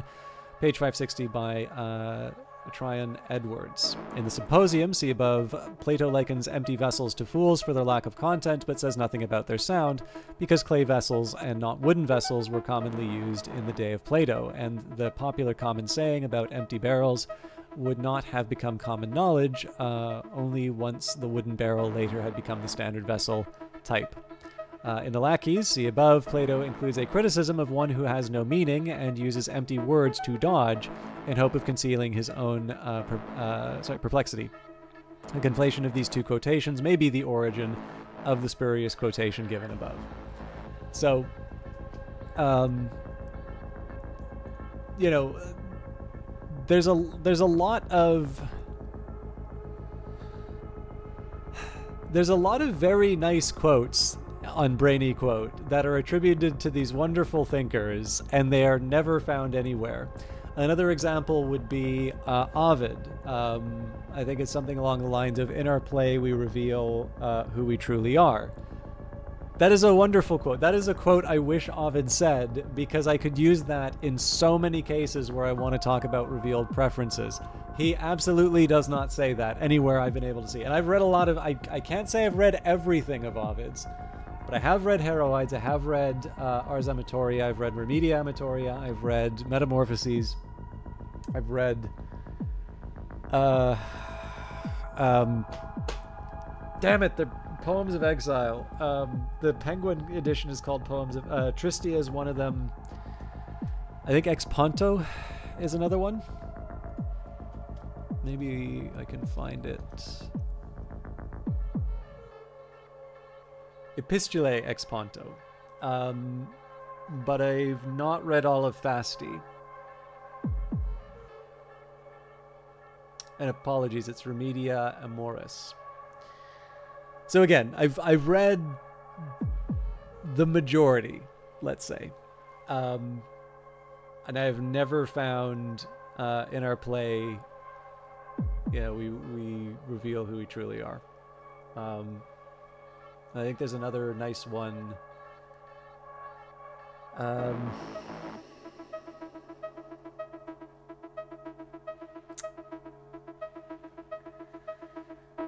They attribute it to Kierkegaard. It's actually a concept that does appear in his works. It's just not as concisely written as this, but it's something. The function of prayer is not to change the mind of God, but to change the mind of the one who prays.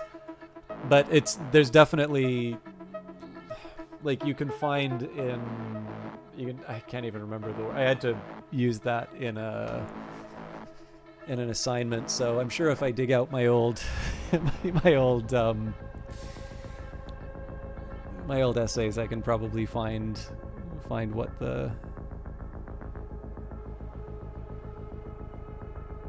Anyways, it doesn't matter. Like, the point I was trying to make out of this is that it's not that hard to get, like, fancy sounding quotes and to, like, sort of puff up a piece of work.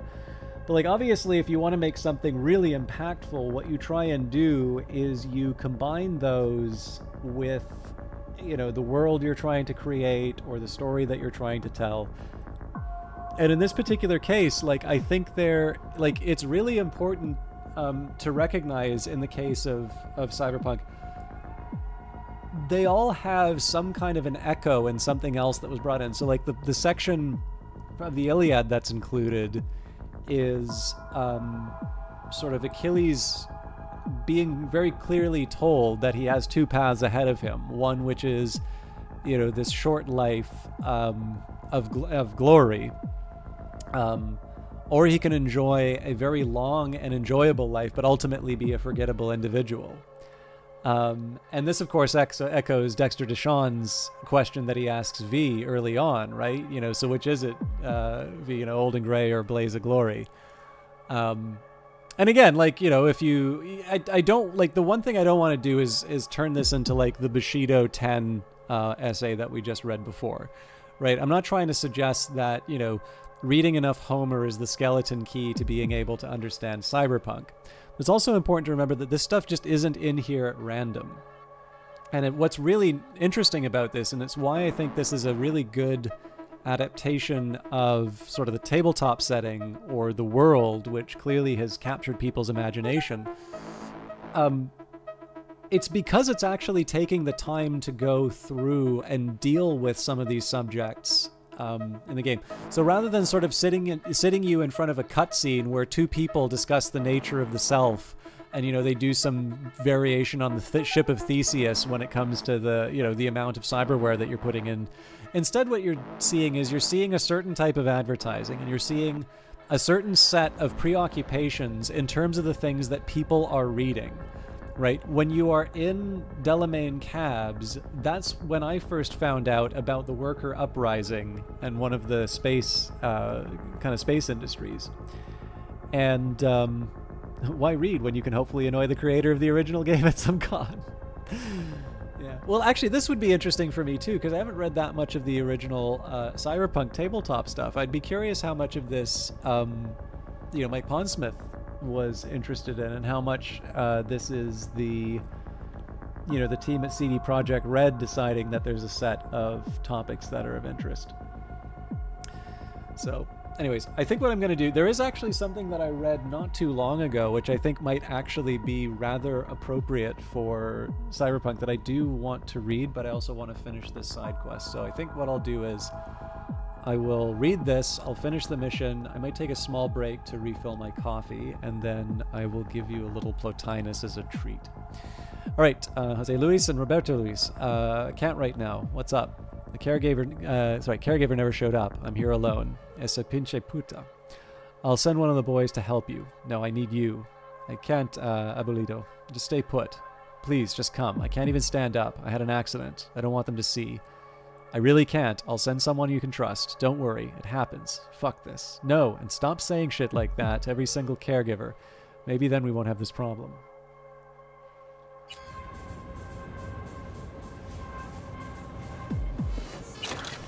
Grandpa's gonna find you, cabron. I'd certainly say, like, my experience of tabletop groups... Last warning. Jose, our patience has its limits. We paid your bail because we already invested in you, and investments need returns. But you're not untouchable. You fuck up again, you get another gonk shootout. Instead of our help, you'll get a rope around your neck. Remember, the Arasaka pays for solving problems and punishes for creating new ones. Oh, and stay close to the Hollow. We'll call you soon and tell you exactly how you're going to attack our facility. Remember that people need to die and that you have to use the Militech equipment we gave you. To the media, it has to look like the Militech squad attacked an Arasaka facility. That is all. Alright, Sani Gaviera to Valentino's, our friend of many years, fell in battle during a shootout with the NC Pigs, Gonzalo Rivero. He was like a brother to us. If you want to pay your respects, not like it's a fucking choice, go to the La Catrina funeral home. Praise be to Santa Muerte, and remember, she gives life as she takes life. Come the fuck out. I'ma fucking die here with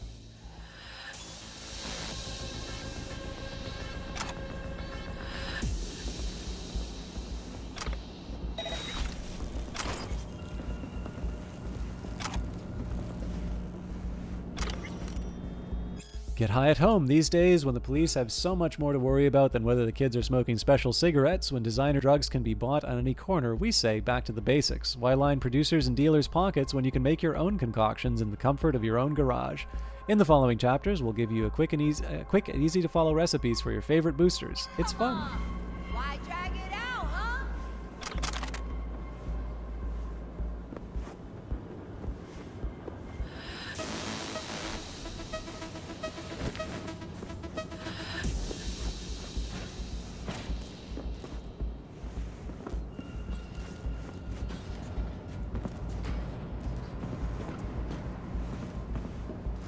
Probably don't want to chuck him off the building.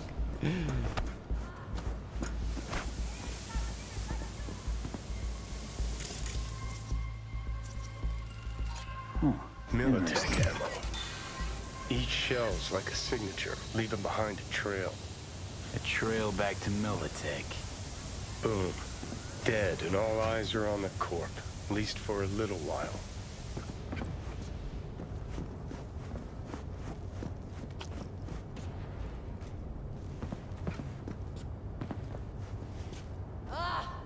Can't stand stop shitters like you.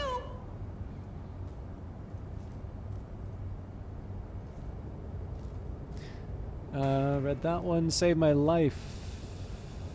Greetings, my name is Ganus Magmiar Serenjin, and I am a Mongol techno-shaman. I come from Ulaanbaatar, where I give help with people's cybernetics and spirits. I help many people corrupt with evil spirits that live in old cyber implants. Many commit suicide. I write to you because I have been kidnapped by Sovoil agents who make experiments on me to learn my abilities and make money. Break into their network to send this one message before they notice me. I ask that you send money to attached account so my family can pay Sovoil to free me. Please save my life. I will return the money and more when I am free. Okay, so we'll pick them up when we can, but... Ugh! Can't stand stop shitters like you!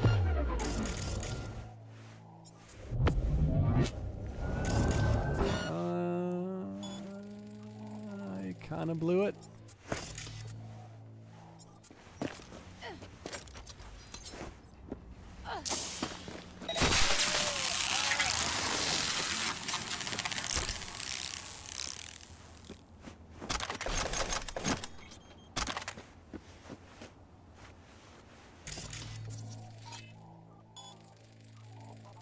Didn't mean to do that, but...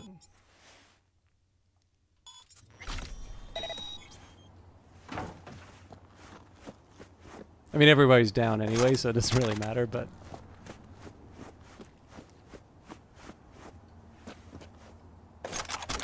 I feel like this patch added new bugs.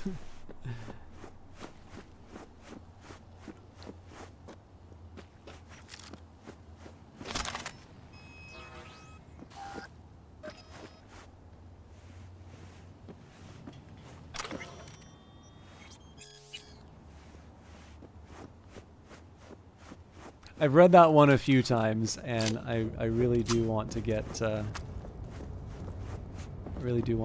the levels. So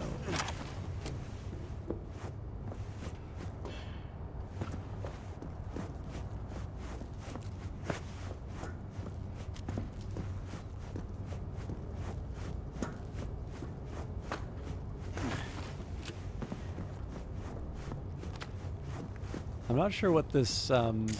I wonder if there's a way to see the status effects in the game.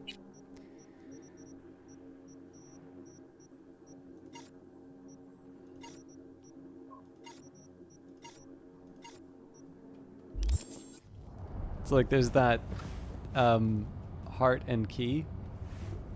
I'm not actually sure what that means.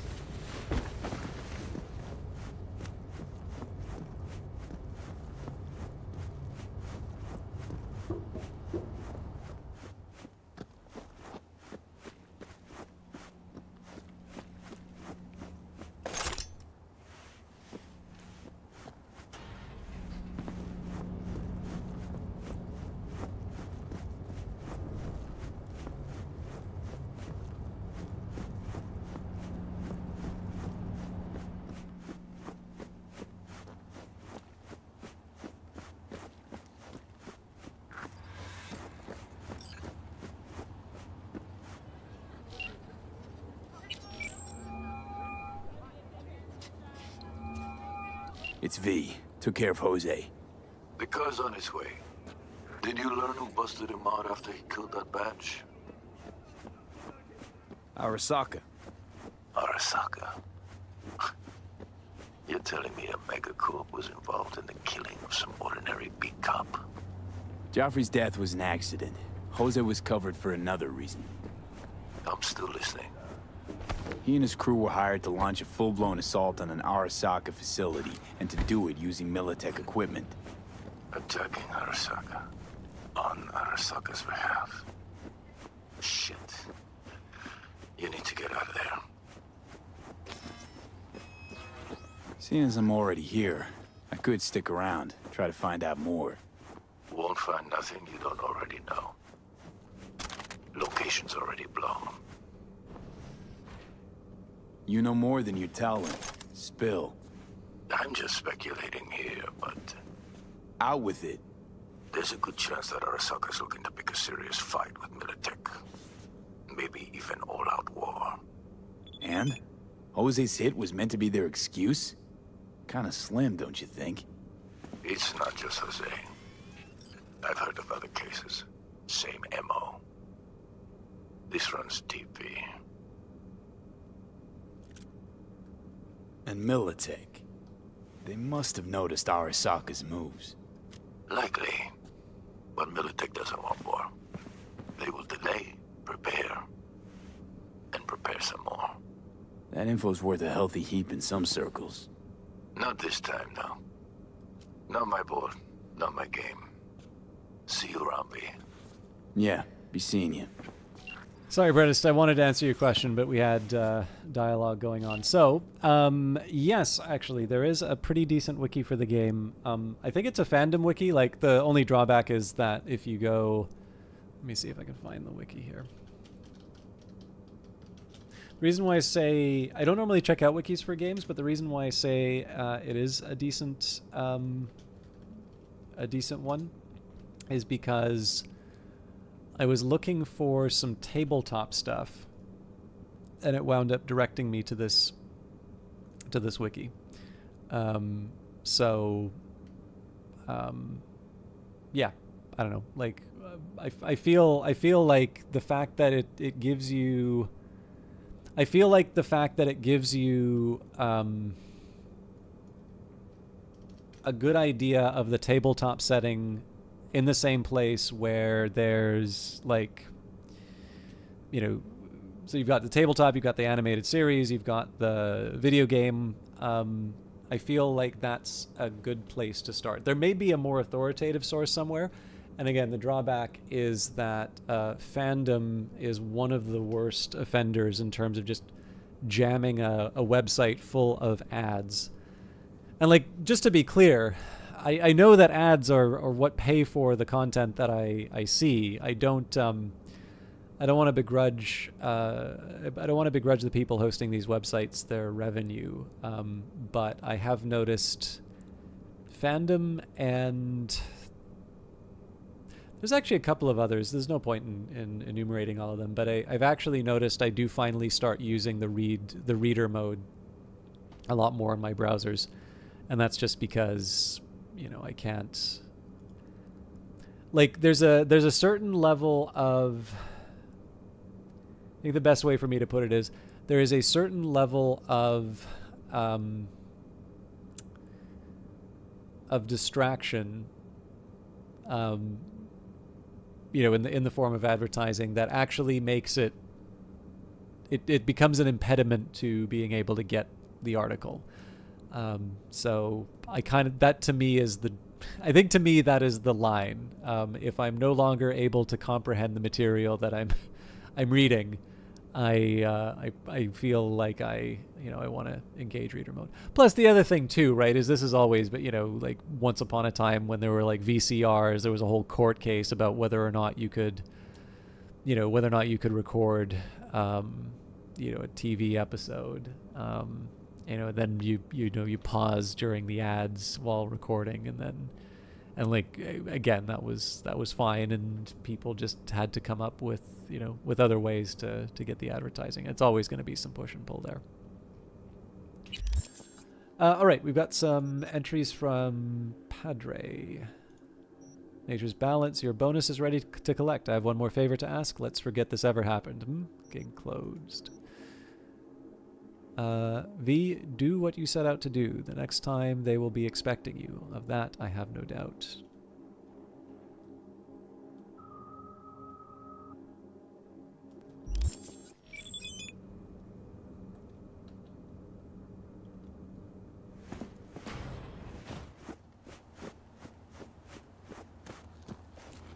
Did I actually read this terminal? I definitely didn't jack in.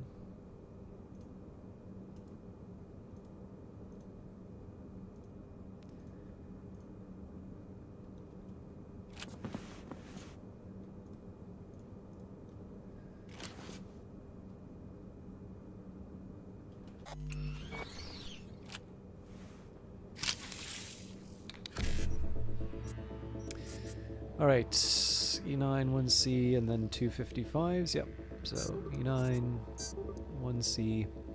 So after the 55s, I want a 1C. So we do 55, 55. Okay, yeah.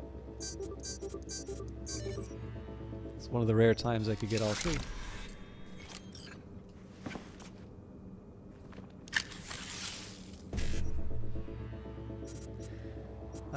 55, 7A, E9. Okay, then a second E9 to a 55. Okay.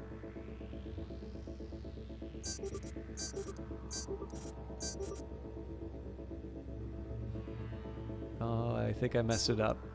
So there might have been another way for me to do this, but I can't get the FF, so.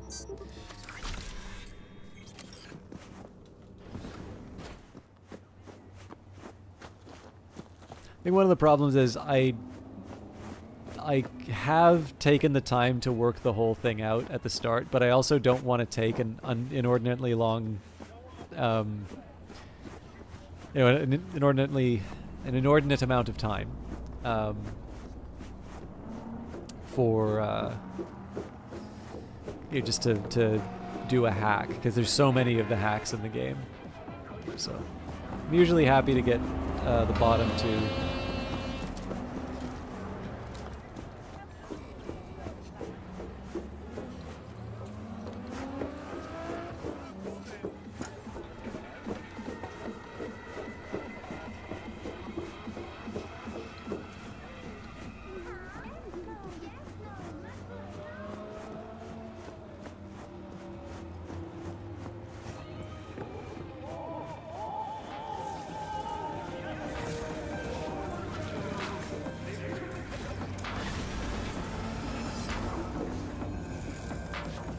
So I suppose if I want, I can pick up that car. Let's take a second here and just make sure we've got the best weapons we can get. Yep.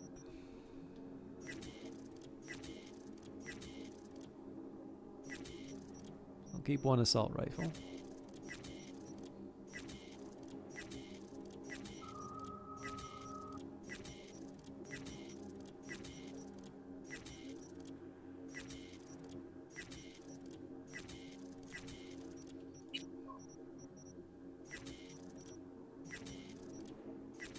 Two-handed club, also known as a baseball bat. Oh, fair enough. I'll explain how the hacking minigame works next time I'm in it. But I may need a minute just to sort myself out. Okay.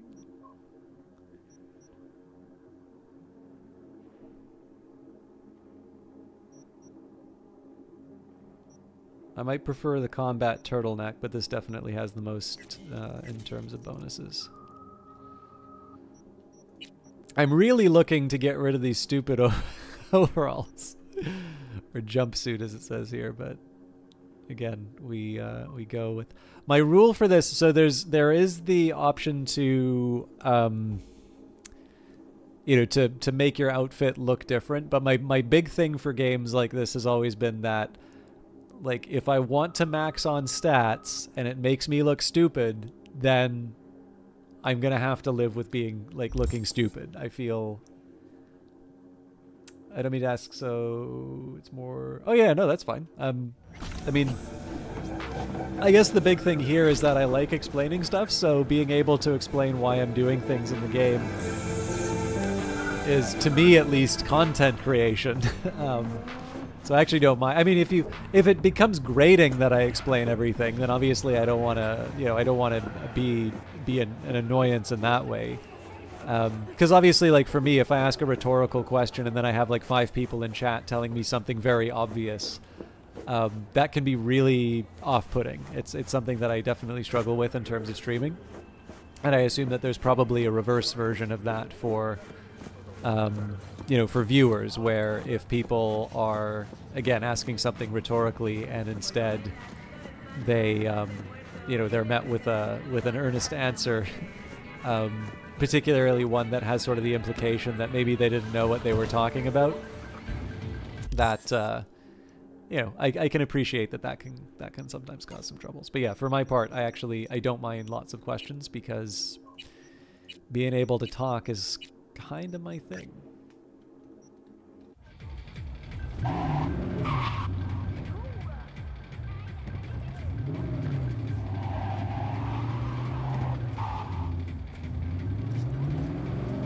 So I did say I was going to take a small break after that mission, and I still plan to hold to that, but I haven't quite finished my coffee yet, and I get to decide when I take my breaks. So, oops.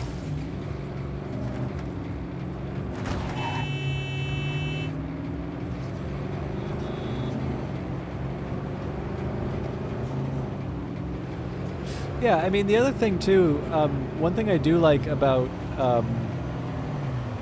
you know, being able to have some back and forth in terms of stream, man, I felt I was doing a little bit better on driving, and then I just completely completely fell back into bad habits. But yeah, like, I think one benefit of being able to talk about stuff is, you know, having the benefit of finding out when you're wrong. So, you know, we've talked about this a couple of times in the channel, but the benefit of free speech maybe not necessarily being my ability to project my opinions out into the world so much as the benefit of hearing when those opinions are mistaken. Now, obviously, that's an ideal, you know, when you write something that's sort of out of the mainstream, particularly if you're not a name. What you will sometimes find is people telling you you're not allowed to think that, or how dare you think that, or, you know, what do you know, you're not popular, or, you know, like, there's 101 different reasons why you shouldn't have written the thing that you wrote. And of course, if you were to be someone more popular, like, oh, what a genius, you know, they really have this deep understanding of the, you know, of the world. And I mean, like, that's the world we live in, right? But the... Won't lie, V. I got a shit job for you. Political meeting. You'll need to grab some dirty docs on Javier Alvarado, advisor to the mayor. Intel says you'll find them in the office of El Pinche Bollo. Valentino Ranchon. Want more details? Scan the attachment. Okay, thievery still data on Javier Alvarado's embezzlement activity. Pinche Polo restaurant details. It's election season, so everybody's got a political stick up their ass. Can't say I like it, but it's good for biz. Young woman came up to me, claims to be a media. She must be a wizard with words because I have never seen a media jock like her burn so much cash. She's fishing for dirt on the mayor's advisor, Javier Alvarado. Says Alvarado is embezzling public money, padding Valentino's pockets. Proof? Apparently found in the office of El Pinche Polo, some Valentino-run restaurant. Have a look there. This media seemed confident of her sources. And you know how this rolls. She wants the eddies, we don't ask who she fronts the eddies, we don't ask who she writes for. Okay, I am going to take a small break. So, could have quick saved. I don't really have a good way of pausing. Or, like, I don't have something entertaining to put up while we are paused, so I'll try and make this as short as I can. I'm going to run ads for a little bit, but yeah, basically, I'm gonna put together something resembling more coffee. So I need to, like, boil the kettle. I'll just set the time. I'll let it I'll let it brew while at the desk. But there's a couple of other things too. Like, I want to go to the bathroom and, like, just generally get and take a stretch and all of that. So if you've been here since the start, it's been about 2 hours already. So I encourage you to maybe get up and have a stretch yourself. But we will be back for some more Cyberpunk, as well as a little bit of some of the stuff that I thought would be relevant to the game, but didn't get included. But we will talk about that in the future. See you in a bit.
Thank you all for your patience, all 2 of you, or however many there are. I know it's a quiet night. Usually this happens when I am late. Gives me a good reason not to be late, but that's a whole other question. Okay, so before I go too far into the mission, I did have something I wanted to share. So we were talking a little bit earlier about how there are different fragments of philosophy, of literature, of, there's fictional headlines and discussions of religious belief and other, basically other concerns that emerge in the world of cyberpunk, largely stemming around this idea that you can now remove, or essentially that you can replace parts of the body with machines, and I mean, essentially, you can craft your flesh to look particular in any way that you want. Those of you who are fans of Neuromancer will remember there's a character who's actually specifically identified as being somewhat like unique and notable because their ugliness stands out in an age of affordable beauty, which I thought was a really nice way of kind of communicating what kind of a world you're dealing with in Neuromancer. So, as I was saying before, Old World's gotten me kind of in a Neoplatonist mode, and while a lot of my reading has sort of been to, focus a little bit more on, on thinkers preceding Plotinus, I do now have a full copy of the Ennead. So I used to only have selections from it in a book called The Neoplatonist Reader. Just quite a good. I actually think it's a pretty good little anthology because it includes like Iamblichus and Proclus and Porphyry, but Porphyry's also like he's usually included. At least one of his works is included with Plotinus because he wrote. The Uglies books? I'm actually not that familiar, but do feel free to elaborate. But this is one that I thought was interesting. So I like again, I've got a full edition of the Enneads.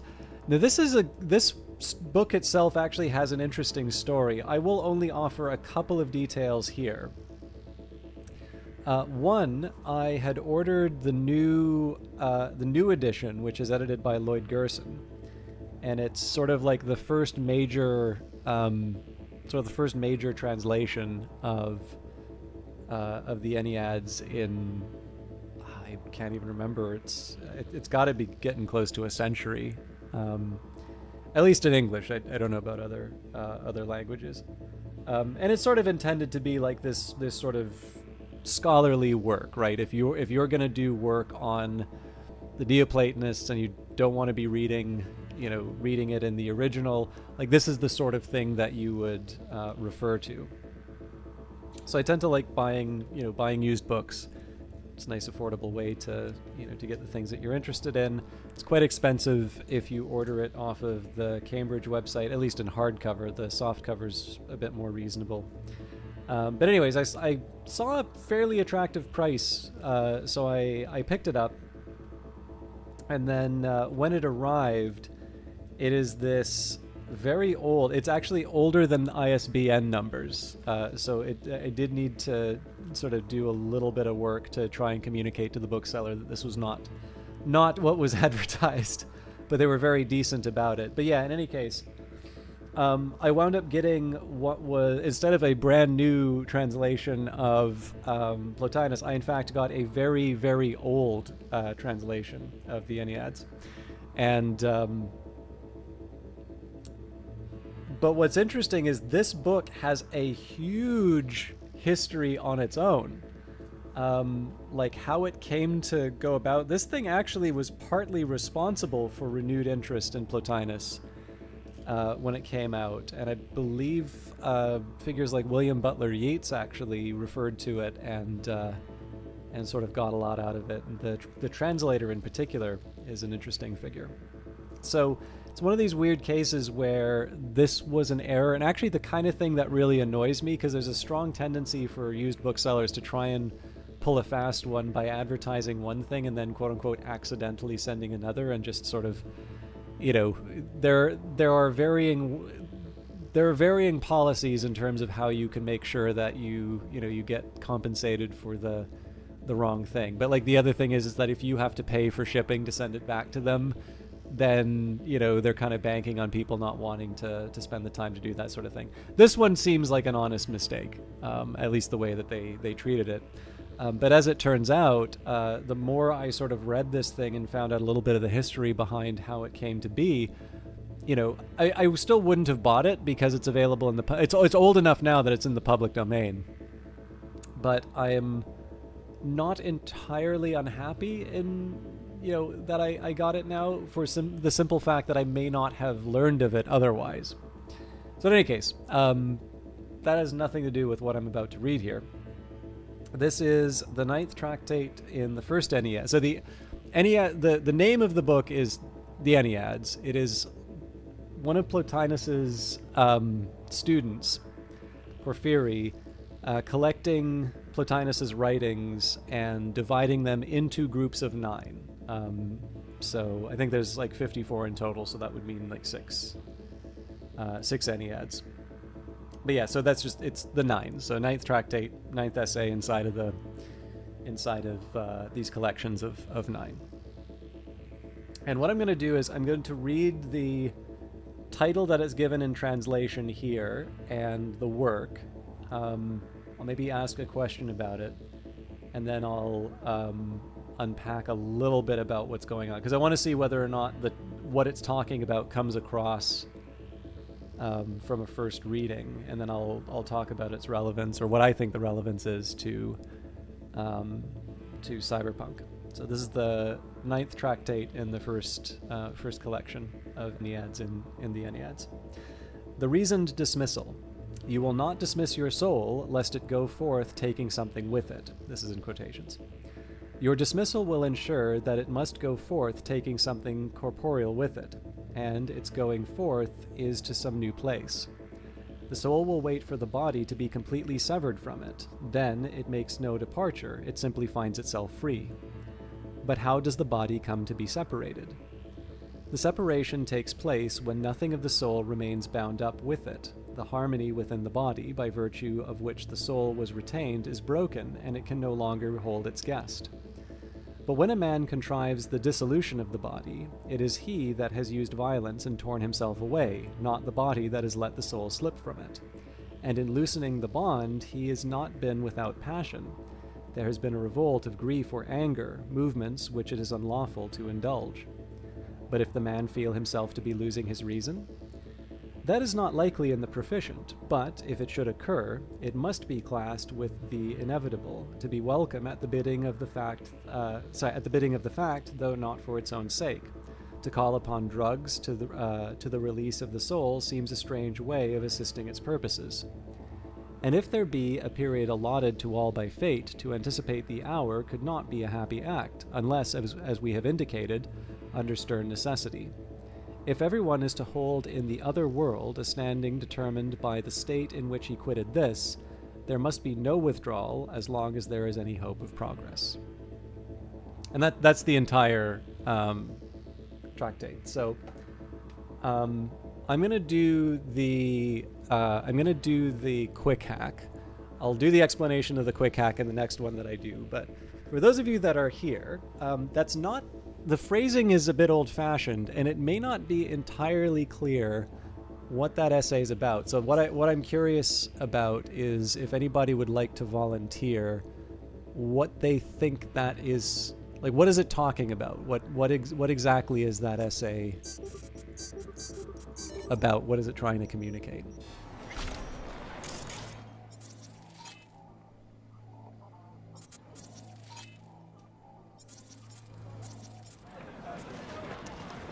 I'm not sure if they're gonna come after me. Okay, so I can enter in.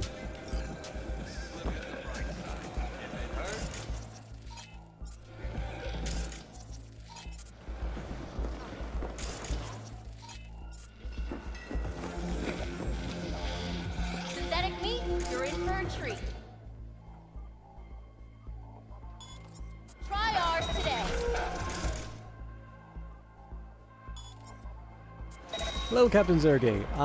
It's going all right. I'm on my second cup of coffee, so I'm sure I'll be flying tonight, but sometimes you just need a coffee.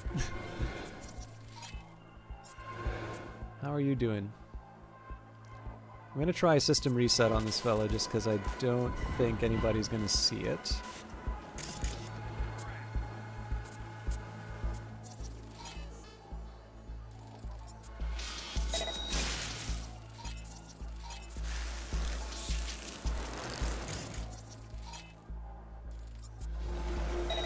Obviously, if someone goes into that room, I'm screwed, but...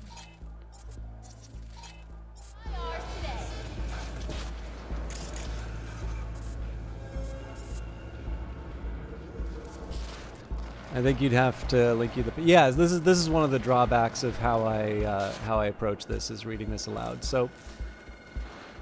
Alright, so for some reason...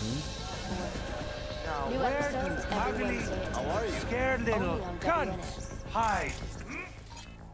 I'm really trying to figure out where the detection came from. Fuck you going. You lost or something? I'm on your scent, bitch.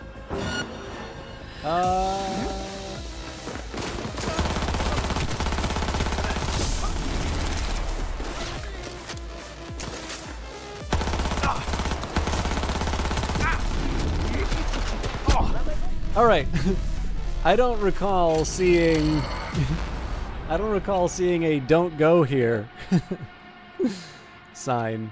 I feel a little cheated on that. Okay. So, what I find so interesting about that particular essay is that it is basically trying to answer the question. This is going to be a little weird, and this is going to be the sort of thing that can make people really nervous when people talk about this. So I just want to be clear. First of all, the conversation I'm going to refer to is one that happened a very, very long time ago. And it is, like, it's relevant to the discussion here. But it's also just one of these topics that always makes people feel a little uncomfortable to talk about, and can sometimes make people feel like they kind of need to check in and make sure. So, like, everything is fine. You know, you don't need to worry based on this, but it is going to involve an uncomfortable topic. So, when I was growing up, I grew up in a religious household. And so, you know, obviously, it's a Christian household, traditional sort of Protestant belief. And so there is this idea, right, that you're a believer, you die, and you go to heaven, which is a wonderful place, and you meet with the Creator, and so on and so forth. I think most people are kind of familiar with that general set of beliefs. And I remember asking the question, not out of any kind of despair or anything along those lines, but very, very just simply, you know, why, if, you know, heaven's so great, and if you know, kind of our ultimate goal is to, to join the Creator, like, why wouldn't it make, like, why isn't it the most sensible thing to do to commit suicide, right? Now, you know, I'm asking this because I think things through, and I'm trying to get an understanding of how all this stuff works. Obviously, when you ask questions like that, people get very nervous and want to know what's wrong. Or they think that you're trying to, you know, cause trouble. And that was definitely not what I was trying to do. The thing that actually was so disappointing about it was that I never did get an answer to that question. And yet, insofar as the fact that Neoplatonism did actually have an influence on early Christianity, it is reasonable to say that there is an answer to that, and that it is essentially in that that work that we just read. The most common name for that I see actually is not the reasoned dismissal, but it's straight up called suicide. And And essentially that is what Plotinus is sort of dealing with in that one, which is to say, you know, in his writing, there's certainly this fairly, something's gone wrong here. It's upside down, but it's also behaving like it's upside down. Air pollution in Poland, Bulgaria, and Romania, the continent's average by more than But yeah, in this case here, he's essentially dealing with that very question, and essentially his answer is that, because like one thing that's worth remembering about Neoplatonism is that it is a in Porphyry's biography of Plotinus, he describes him as basically a man uncomfortable, possibly who hates his body.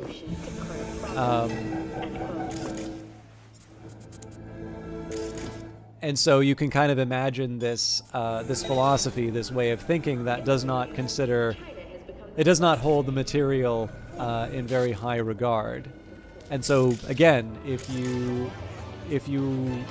have a set of beliefs along those lines, you do run into this problem, which is, you know, if material existence is such a, you know, is sort of this lesser state, then, you know, isn't the move on, the next move fairly obvious? And I think he actually comes up with a fairly interesting sort of answer to this, which is that, you know, the process of life is this decoupling from the corporeal form, right? That while you are,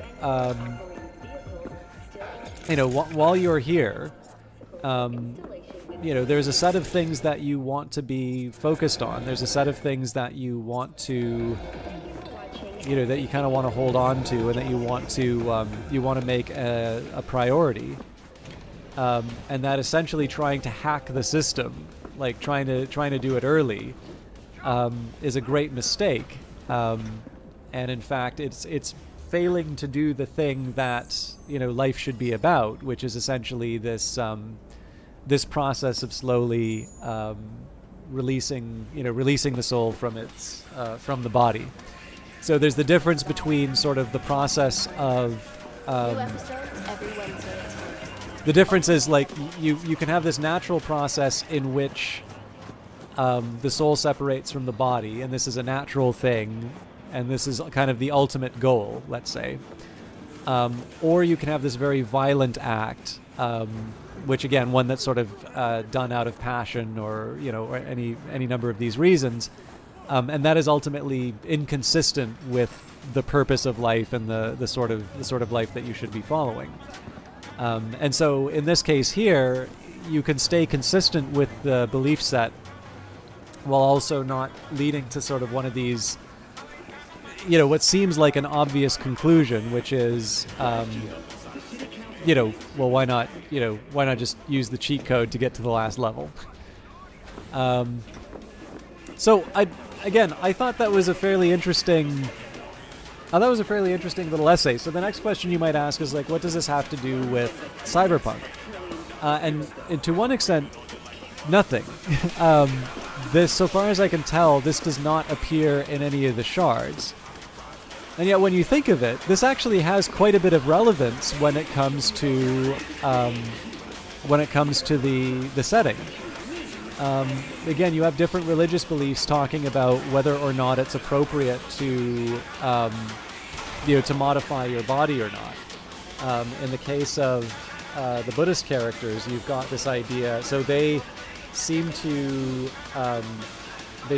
object to cyberware because cyberware is a possession, and if the aim is to sort of remove your attachment to the material, remove your attachment to possessions, and you make a possession part of yourself, this is inconsistent with what you're attempting to do.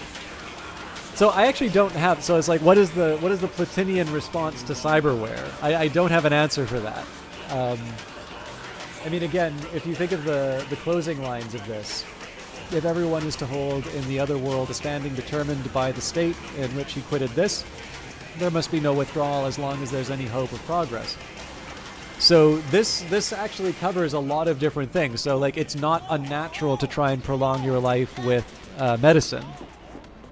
You know, under at least that's my take on the on that clause, let's say. And so again, you sort of run into this difficulty here with the idea of cyberware, right? Where you are, I suppose to a certain extent, if you don't have any particular love for the physical form, is it necessarily a bad thing to remove the, to remove the fleshy part and replace it with something metallic? On the other hand, it does sort of suggest that you have enough attachments to this physical form that you are looking to sort of advance it, where of course the focus should be on very appropriate that hate your meat just appears as part of the advertising. But yeah, that you have this.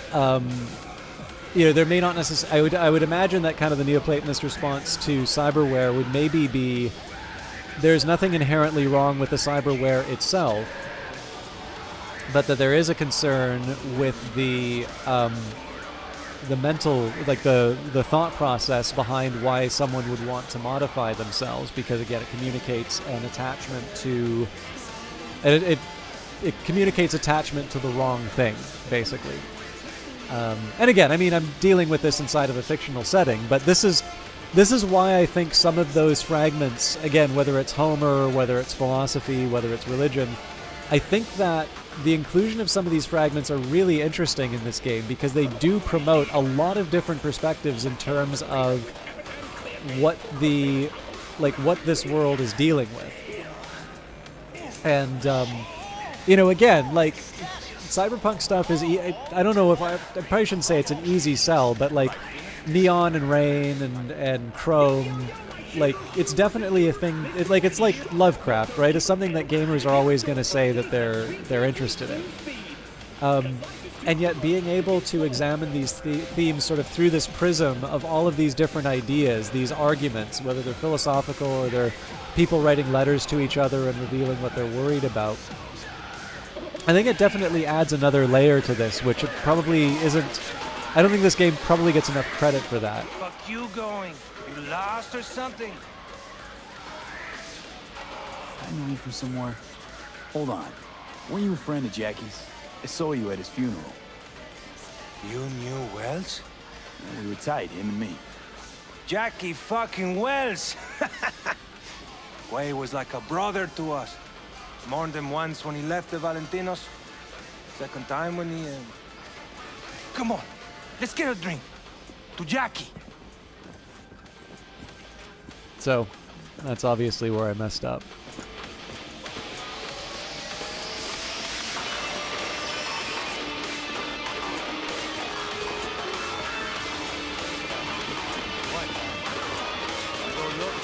Let's go, come on.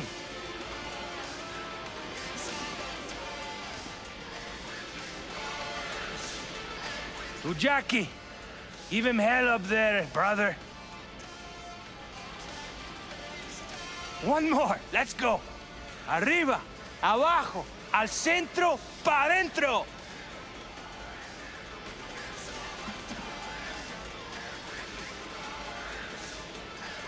All right, I gotta go back.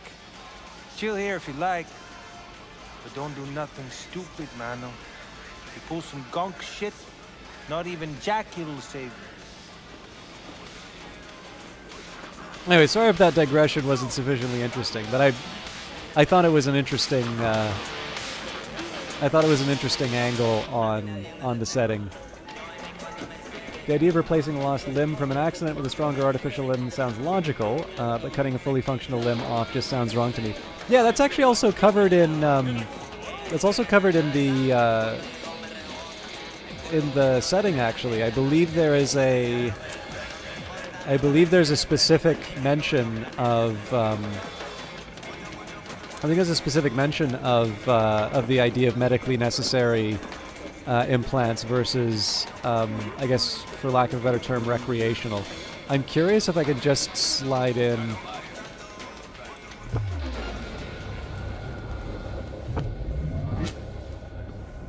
Okay, sort of.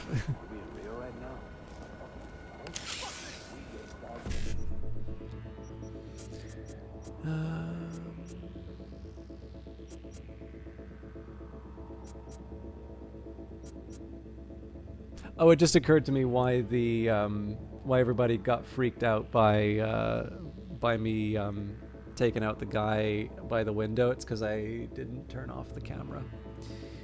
Okay, so 7A, 1C, BD, 7A.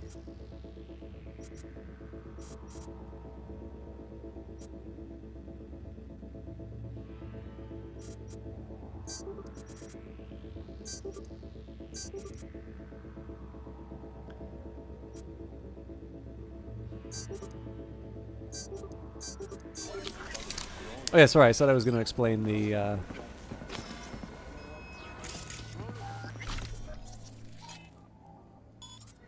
so I was going to explain the mini game, but just give me a minute here. Okay, that's not good. Here's what I'm going to do.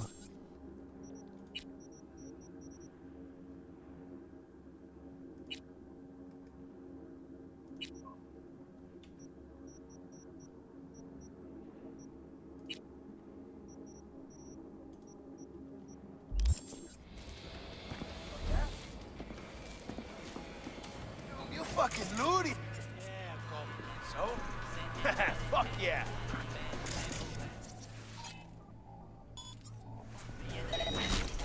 I'll let you know.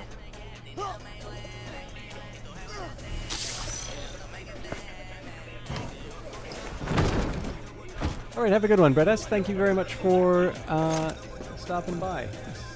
And Captain Zervik, he says, even if it feels wrong, I can see why it'd be useful for people in certain fields. For sure. I mean, the other thing, too, is that I definitely feel like we are very attached to our physical selves. And it's a very natural kind of a feeling. But part of it, you know, again, like, I try not to make this like, you know, everything can be viewed through the lens of classical philosophy, but like one of the things that makes it such an interesting subject of study is basically how it allows you to sort of take a perspective that you don't normally see from other people. Like, you're dealing with a very different way of looking at the world, and as a consequence, you're gaining a degree of empathy that you don't normally have. So in the case of something like Cyberpunk 2077, the idea of cyberware has become very, like, it's very commonplace. And if you try and think about the sorts of things that seemed very unusual, like there was, you know, the idea of like trains going too fast. Actually, I'm sorry to do this, but I am actually going to grab. I do have a classical philosophy example to give, so I do want to. This will be relevant, so just give me.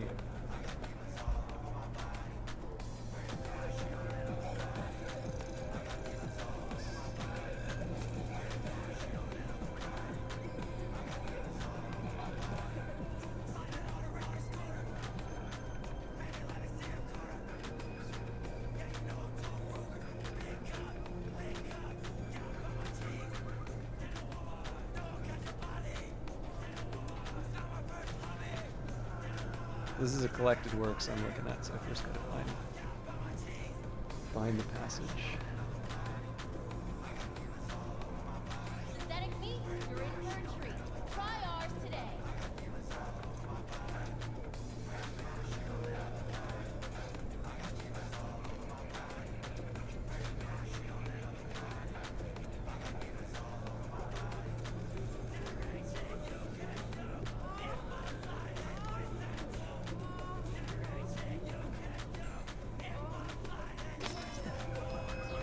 This is definitely one of my favorites of the dialogue. So this is Phaedrus. This translation is from Alexander Niemus and Paul Woodruff. And I just need to find...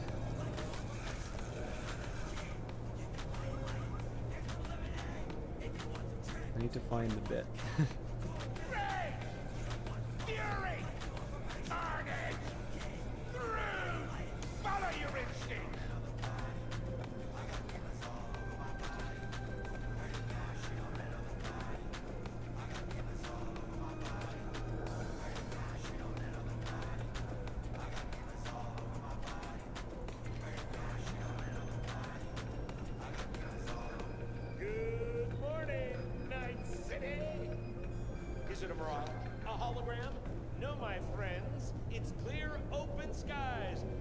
don't take it from me. Get out there and enjoy the sun. I thought this was earlier in the dialogue. It's Oscrox. After making waves in Tokyo, Sydney, and Paris, the next stop is Night City. Expect the unexpected.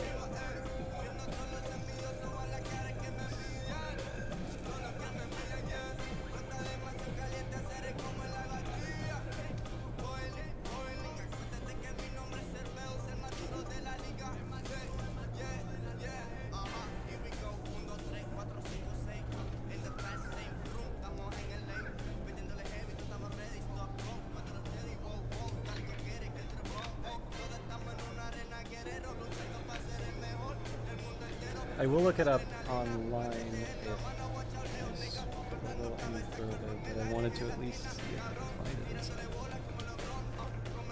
text. The thing is, I remember Phaedrus gives a really specific reply to this segment, and if I can find Phaedrus's reply, it's easy to find the section.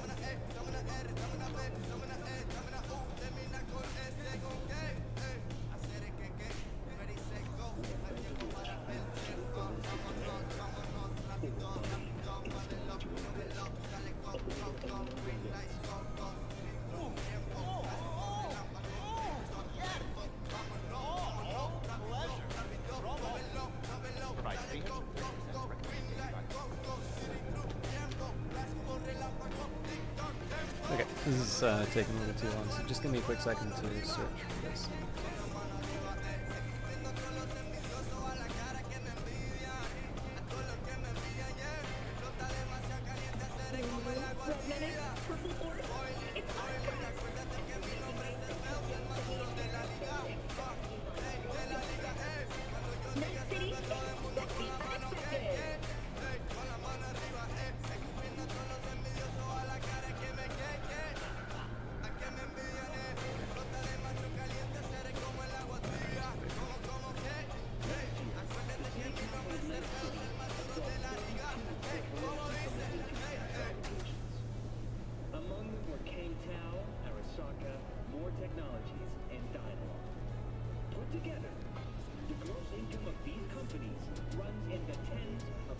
Okay. Well, this is Phaedrus, the Stephanus number 274C. So Socrates is speaking here. I can tell you what I've heard the ancients said, though they alone know the truth. However, if we could discover that ourselves, would we still care about the speculations of other people? Phaedrus, that's a silly question. Still, tell me what you say you've heard. Socrates, well, this is what I've heard. Among the ancient gods of Naucratis in Egypt, there was one whom the bird called the ibis. Sorry. There is one to whom the bird called the ibis is sacred. The name of that divinity was Thu. In this case, I think they're talking about Thoth. And it was he who first discovered number and calculation, geometry and astronomy, as well as the games of checkers and dice, and above all else, writing. Now, the king of all of Egypt at that time was Thamus, who lived in the great city in the upper region that the Greeks call Egyptian Thebes. Thamus they call Ammon. Thoth came to exhibit his arts to him and urged him to disseminate them to all the Egyptians. Thamus asked him about the usefulness of each art, and while Thoth was explaining it, Thamus praised him for whatever he thought was right in his explanations and criticized him for whatever he thought was wrong. The story goes that Thamuth said much to Thoth, both for and against each art, which it would take too long to repeat. But when it came to writing, Thoth said, "O king, here is something that, once learned, will make Egyptians wiser and will improve their memory. I have discovered a potion for memory and for wisdom." Thamus, however, replied, "O most expert Thuth, only one man can give birth to the elements of an art, but only another can judge how they benefit or harm those who will use them. And now, since you are the father of writing, your affection for it has made you describe its effects as the opposite of what they really are. In fact, it will introduce forgetfulness into the soul of those who learn it. They will not practice using their memory because they will put their trust in writing, which is external and depends on signs that belong to others, instead of trying to remember it from the inside completely on their own. You have not discovered a potion for remembering, but for reminding. You provide your students with the appearance of wisdom, but not with its reality. Your invention will enable them to hear many things without being properly taught, and they will imagine that they have come to know much, while, for the most part, they will know nothing. They will be difficult to get along with, since they will merely appear to be wise, instead of merely being so." So I will also offer the reply from Phaedrus. "Socrates, you're very good at making up stories from Egypt, or whatever else you want." But in any case here, so I don't know if this would be a representation of Greek attitudes towards writing. Likely not. I think there is probably some evidence that this might be in line with some of Plato's thoughts on writing, because he rather famously wrote dialogues, and the seventh letter, if it is authentic, does offer some reasoning as to why he wrote this way. But it's also fair to say that it's suggested that the Iliad, so basically Homer, is basically this amalgamation of old sort of spoken, like there's this tradition of kind of these illiterate poets who will recite these stories from memory, and that Homer, whoever he was, I think the suggestion is that the person who wrote the Iliad and the Odyssey were in fact two different people, but I don't know that much about the scholarship in terms of the authorship of the works attributed to Homer. But the idea here is that essentially the written form of the Iliad that we have is essentially this this combining of all of these oral traditions into this one place.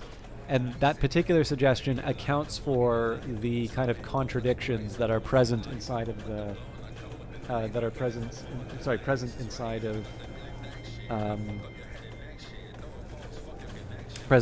of like the inside of the war, like the idea of riding on horseback or having certain materials, like things that are given away as prizes of great value in the funeral games for Patroclus, are also materials used to make like weapons out of. And the way that winds up explaining it is that there are certain passages that are sort of known sort of by rote, and that gives you a chance to, you know, go on autopilot for a bit while you're imagining the next bits for yourself. Anyway, it's a lot of this stuff. If you get the Penguin version of the Iliad, there's a really exceptional. It's as good as reading the work itself, frankly. Like, it's a really masterful essay by Bernard Knox that goes into sort of the history of the study of the Iliad. You know, it's got a very good reading of sort of the story and some ideas inside of it. But yeah, in any case, so that was specifically to what you were saying here, Captain Zerke. Like, what's interesting about this? So again, I don't mean to suggest here that the Greeks had a problem with writing, but it would be fair to say that there is this period of transition from you know, pure oral transmission to written works. And if you think of this idea of so let's not try and say that this has some sort of historical precedent, but we'll just take Socrates' word for it in the Phaedrus and say that there is this transition period for writing, that there are people who are very committed to this idea of associating knowledge with recall rather than reminder in the form of written works. And clearly we are living, you know, many centuries after that's been written. And, well, I mean, millennia at this point.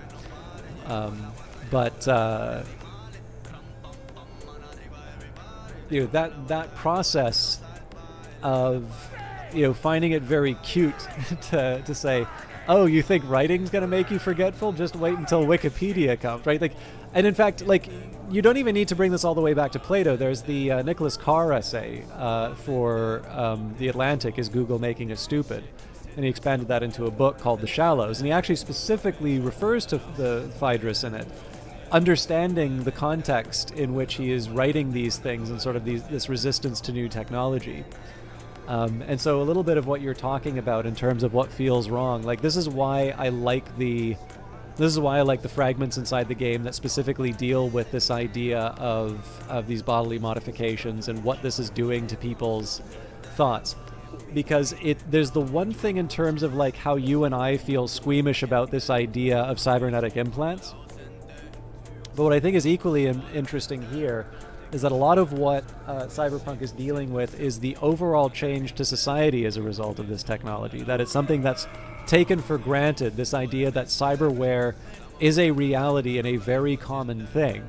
Something that, you know, you would consider as regular as, you know, kind of an ordinary kind of operation. Not that, yeah, I mean, obviously some kind of surgical procedure is still like a major deal, but like, I don't know, if somebody told you that, I guess if somebody were to tell you they were getting like LASIK or something like that, that would probably not be very remarkable. You know, when it first comes out, people are like, oh God, you're putting like lasers in your eyes? That's scary. Like, are you sure? What if it doesn't work? Whereas now it's just sort of like, yeah, I don't want to wear glasses anymore. And, you know, it's just, my insurance will pay for it, my insurance will not pay for it, is usually the big hang-up for people. So, yeah, this is actually why I find those shards that are specifically referring to sort of like older works, or again, some of the things related to religion and such, so interesting in this game, because it is dealing to a certain extent with what you are talking about in your messages here, but it's taking it away from that individual comfort with the concept and more instead about what are people feeling about this in general. And not necessarily just the surface level stuff where you see everybody walking around with Chrome, but rather, what are people worrying about? What are they reading? What are they thinking about? And I think it's a really effective way of kind of communicating some of the tensions that exist inside of the cyberpunk world. All right, Little Prez, Ladrillo, Mauricio Salinas. Mauricio, it's done. Birds flew the cage, got chirpy, got fucked up. Wiped the claws out, Cam scrolled all of it. They'll eat out of your hand, they're ours now. Let me know when you want to apply pressure. L.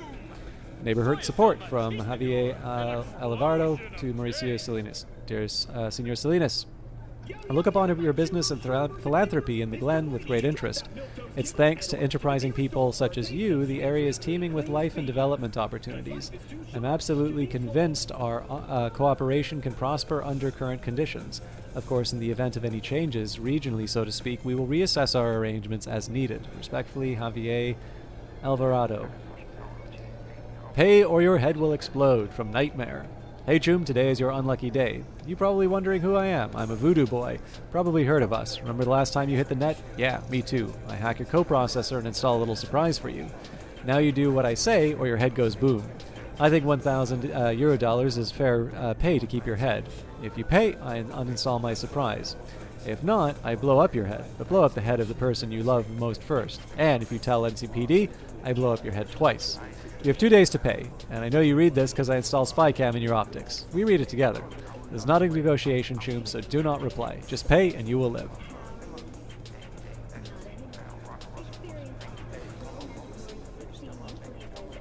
Alright. I have a feel I was going to jump out the window, but I know, this one's fine. Oh, are you kidding me? I forgot to get the evidence. I spent so much time talking, I forgot to finish the mission.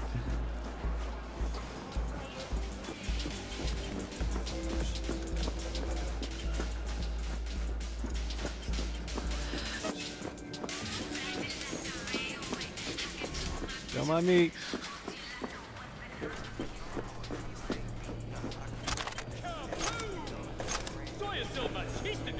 An explosion of change!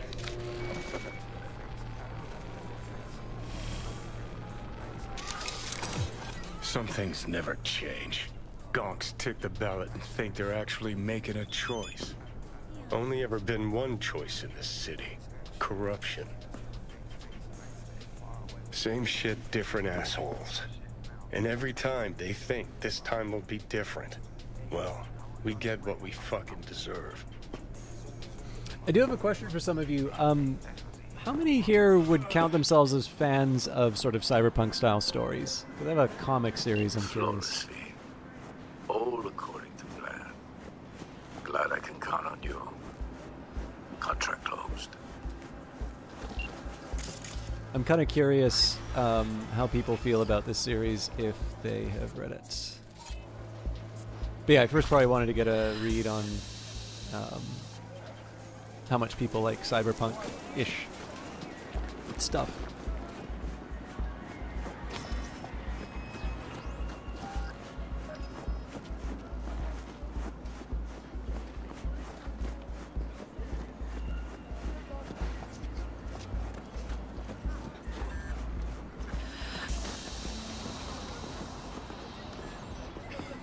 I know. He got this canine slinger. I'm telling you, it's actually hot. I wonder if you like it. I'm hoping this is mine. Oh.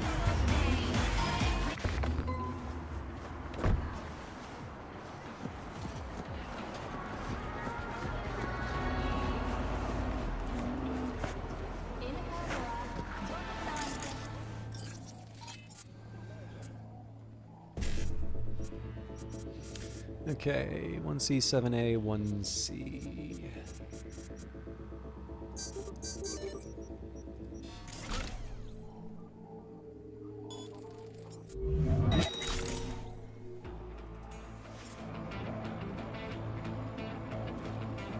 This shouldn't be too hard.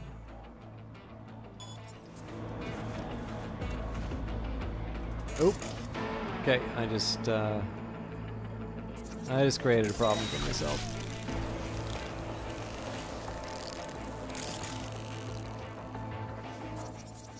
Alright, least observant guards imaginable. Kaboom! Sawyer still my turn it off! Turn it off!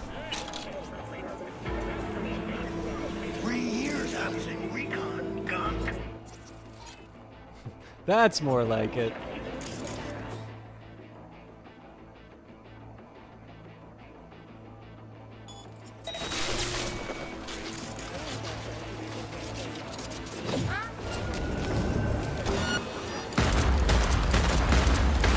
I meant to use my gun.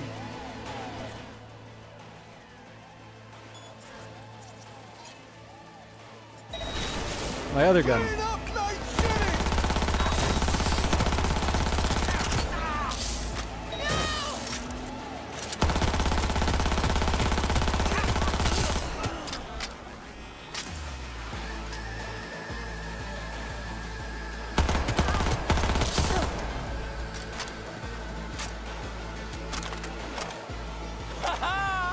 Should have killed me first!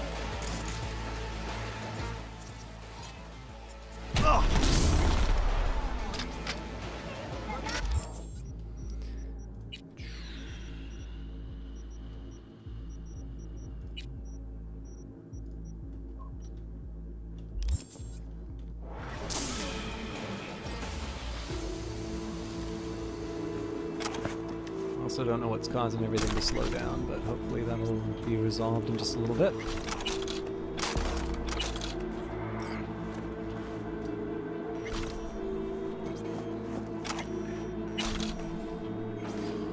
Call to arms. I'll keep this short and sweet. Those asswipes from 6th Street shot up Gustavo's ride. No reason, just because he was there, and I want to read Sebastian Ibarro's message. Just because he was there and they could. His output was inside, took 7 bullets, 2 in the head, survived, but not clear if she'll ever talk again or get out of bed. Don't know about you, but I can't let that slide. Plan to pay him a visit tomorrow, shoot out as many of those motherfuckers as I can. You want to come with? Meet at Esteban's store, high noon. Take your iron and enough ammo to go around DS. Okay, so what does Padre want? Cars for sale. I hope this message finds you well and in good graces. I am selling a motorcycle, and not just any kind, a Brennan Apollo. If you wish to be swifter than the thunderous smiting hand of our fickle lord, go to the indicated coordinates and open your heart and wallet. I should mention that this is a one-time offer. It would be a sin to miss it. Okay. It's a very affordable Apollo, but not within my budget right now.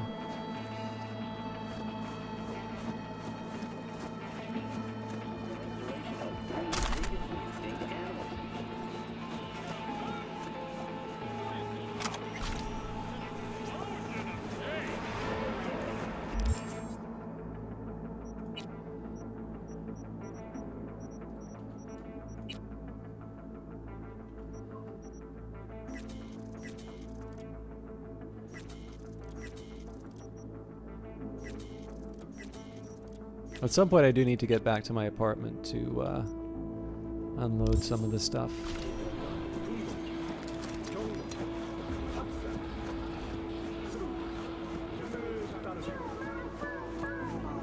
So you know what, I think I'm gonna change my setup. So I do like the idea, oh actually I can only use one.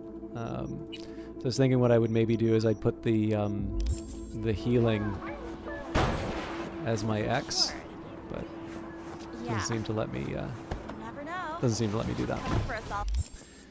Okay, I think we will continue to do the gigs Padre offers us, and then maybe a Cyber Psycho sighting if the gigs get too tough or if they're out of the way.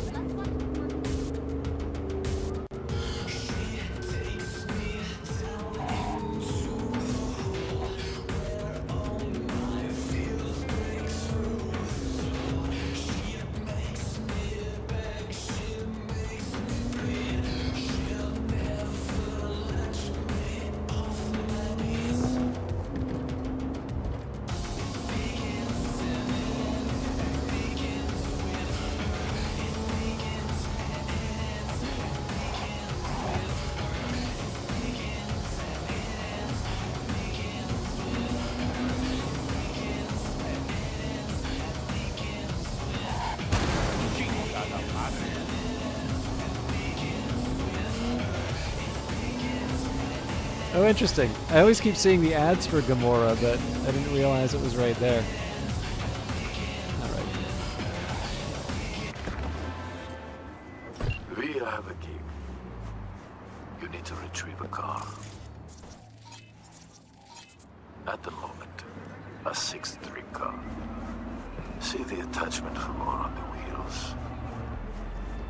And its owner.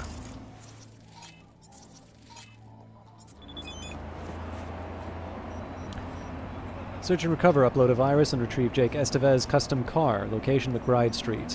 And why is it some unwritten law of the world that every talented techie has a shit-poor character? Only God knows. Jake Estevez is one such genius among techies and an asshole among shitheads. 15 minutes with the man and my barrel against his forehead, but good news is we found a way to get along. Jake's been a grease monkey for 6th Street about 2 weeks now. Of course, I'm not on good terms with 6SG, but I do grudgingly admire their patience. It is, after all, a virtue. Over that time, Jake's been doing a custom job on a car for them. His life's work, he says. Designated the soft for it too. Designed the soft for it too. Remember I said he has shit poor character? Yeah, well, he's pissed off. He's pissed off the wrong Pandeos in 6SG and had to Delta and never look back. Bottom line, Jake wants his precious car back. Go to 6SG Auto Shop, upload the virus I sent you to get it back for him. Don't scratch the ride and you'll get extra. We'll both be flush after this. Okay. Don't scratch the ride is gonna be the most difficult part for me. Ugh. Maniac! So I figure if the if part of the remit is ooh, almost blew it already. Don't let stuff get scratched. Whoa!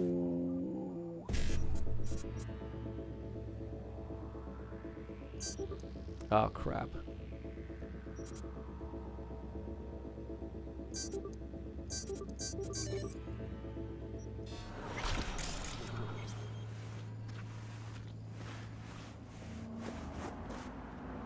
Okay, so here's my first option. Got possible enemy contact. Yuck, yuck, yuck, yuck.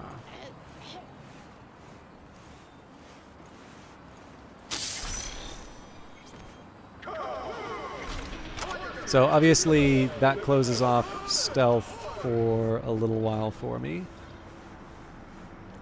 And these two guys are going to be a bit of a pain to deal with. I think probably what I'll do is my usual combo of system reset and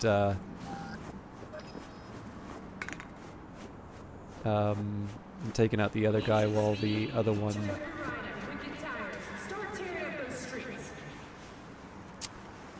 It's going to be a tough one.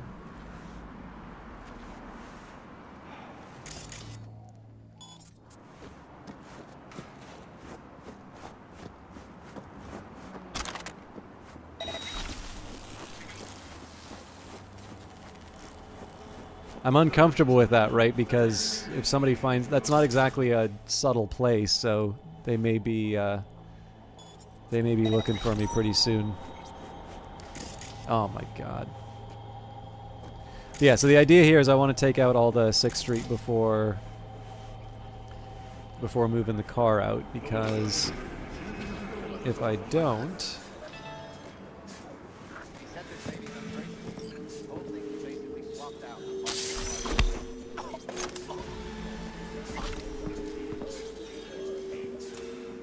I'm likely to scratch the car,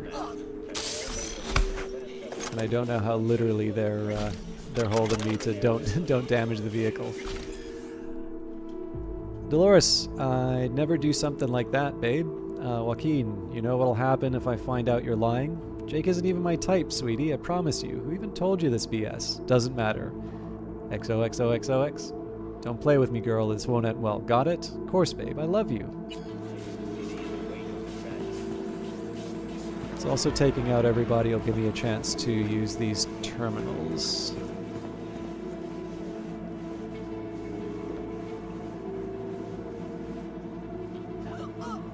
It's a little late to try and hide the bodies, but...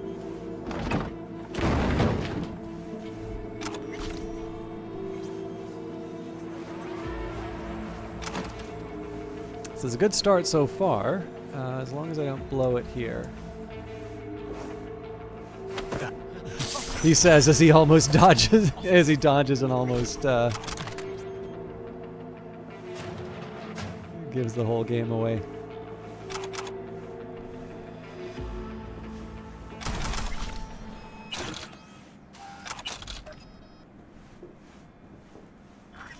I don't want to install the software yet. Registry hive error, system boot failure caused by instruction incompatibility. J0000505 during unauthorized access attempt, registry hive error, stop J00, etc., etc., etc. Automated lock prompted by detected data corruption recovery module disabled, auto config module disabled, activation module removed, reset module removed.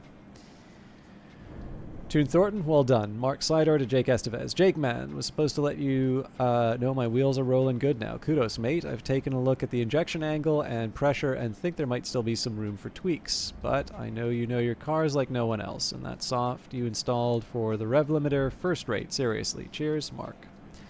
Same deal on soft. Florentina Zed to Jake Estevez. Hey Jake, I have another request, just like last year. Using a company car again and want to slip in that soft, you know, to disable the tracker. Help me disappear after working hours and remove fuel limits. Can you help me out here? Heard you got a new place. That changed anything price-wise? For now, I'll flick over the same you charged last time. I'll toss in a beer sometime. On me. Big thanks, my dude. Tino Zed. We need to meet. Lupe Dolores to Sebastian. Please talk to me. What am I supposed to do? You know when this comes out, Jake is dead. They might even make you kill him. Please, Seb. I promise this is the last time, but Joaquin can't find out about it. Can you do it for me, like old times?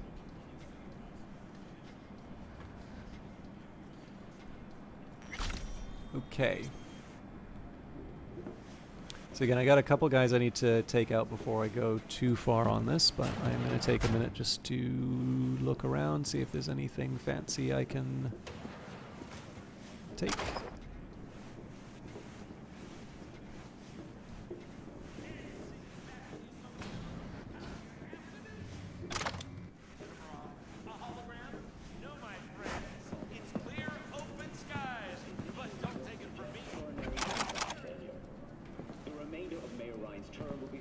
I heard, this is going to be very different from what we've talked about before, but there's an article that I saw, it might be a Kotaku thing. So, like, I know there's a lot of hate for Kotaku, and I'm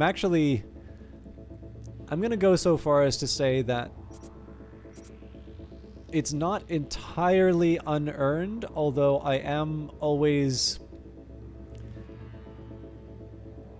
want to be a little bit careful in terms of like why someone is hating on it. So like a really good example would be I think it was Jake Schoenfeld. Anyways, one of the founders of like Sledgehammer. They had this completely unnecessarily hostile interview with him, and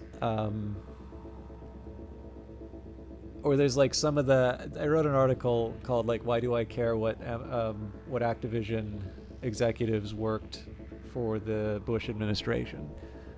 Because like, okay, so here's the thing, like, I'm Canadian, so first of all, I can't vote Republican. I don't really think I have a lot of common ground with Republicans. I do think there's a huge problem if you want to turn public service into a negative thing. So like the idea that your public service record will be held against you if you disagree with the politics. Like in the end, we want first of all good bureaucrats working in various governments, even ones that we disagree with. And ideally we would like ones that are not necessarily just party hacks, right? We don't necessarily want them to be people who are just like, I'm there because I believe the party line. We want people to be there for competence. And so by creating this penalty of like, oh, you know, it's terrible that they're working for Activision. By the way, like Activision has like the Call of Duty fund, right? That's a military-oriented thing. So yeah, there's going to probably be more, you know, more Republicans in line with that than Democrats, right? Not trying to suggest that the right wing has a monopoly on, you know, on military service, but traditionally that's been a Republican thing, right? So yeah, I don't know, like there's just, you know, obviously Jason Schreier's a very good journalist. He worked for Kotaku for a while. Like I don't mean to suggest it's a, you know, it's an across the board thing, but there, you know, again, it's like if it's issues with its coverage, I actually think that there is some justified dislike, but on the other hand, like sometimes it's viewed as a progressive outlet, and at that point it's like, okay, so, you know, like what do you want me to say? Oh yeah, you're right, you know, we should definitely not be interested in the things Kotaku's interested in. Anyways, why the hell was I talking? Oh yeah. So pretty sure it was one of these like provocative ones, the ones that are intended to be getting people talking about them and tweeting them. So obviously I'm falling into the trap here. But it was like, you know, Phantom Liberty is Cyberpunk's last chance to... Actually, you know what? I'm going to find exactly the phrasing of this because it bothered me enough that I wanted to discuss it. So let me see.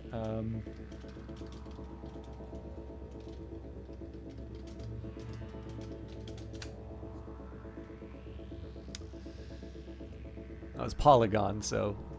Okay, headline. Phantom Liberty... Okay, actually, let's read the article, because I do not like this headline, but let's see if this follows up with the article. So, Phantom Liberty might be CD Projekt's last chance to redeem Cyberpunk 2077. So, from the headline, I've got a problem with this. But let's give them the... If you just read headlines, you are going to have a very misleading view of what the article says sometimes. So The third trailer for Phantom Liberty, the first and only planned expansion for Cyberpunk 2077, dropped on Sunday at Microsoft's Xbox Games Showcase. So my apologies, that was not the PC Gamer Show, it was the Xbox Games Showcase. It includes a new look for actor Idris Elba and a few additional details about the add-on's gameplay, but what really stands out this time is the political theme, which sends V off to rescue the President of the United States of America. Not entirely true, it's the NUSA, but... this won't be a story about life on the rough streets of Night City. It's a tale of espionage and political intrigue where players will be asked again and again to question their loyalties. The stakes are surprisingly high, both for V and the developer CD Projekt Red. Cyberpunk 2077 arrived late, very late, in fact, and in poor shape. After the game's December 2020 launch and the admission that CD Projekt Red made its employees crunch even after promising it wouldn't, it took until February 2022 for the big version 1.5 patch to finally roll out.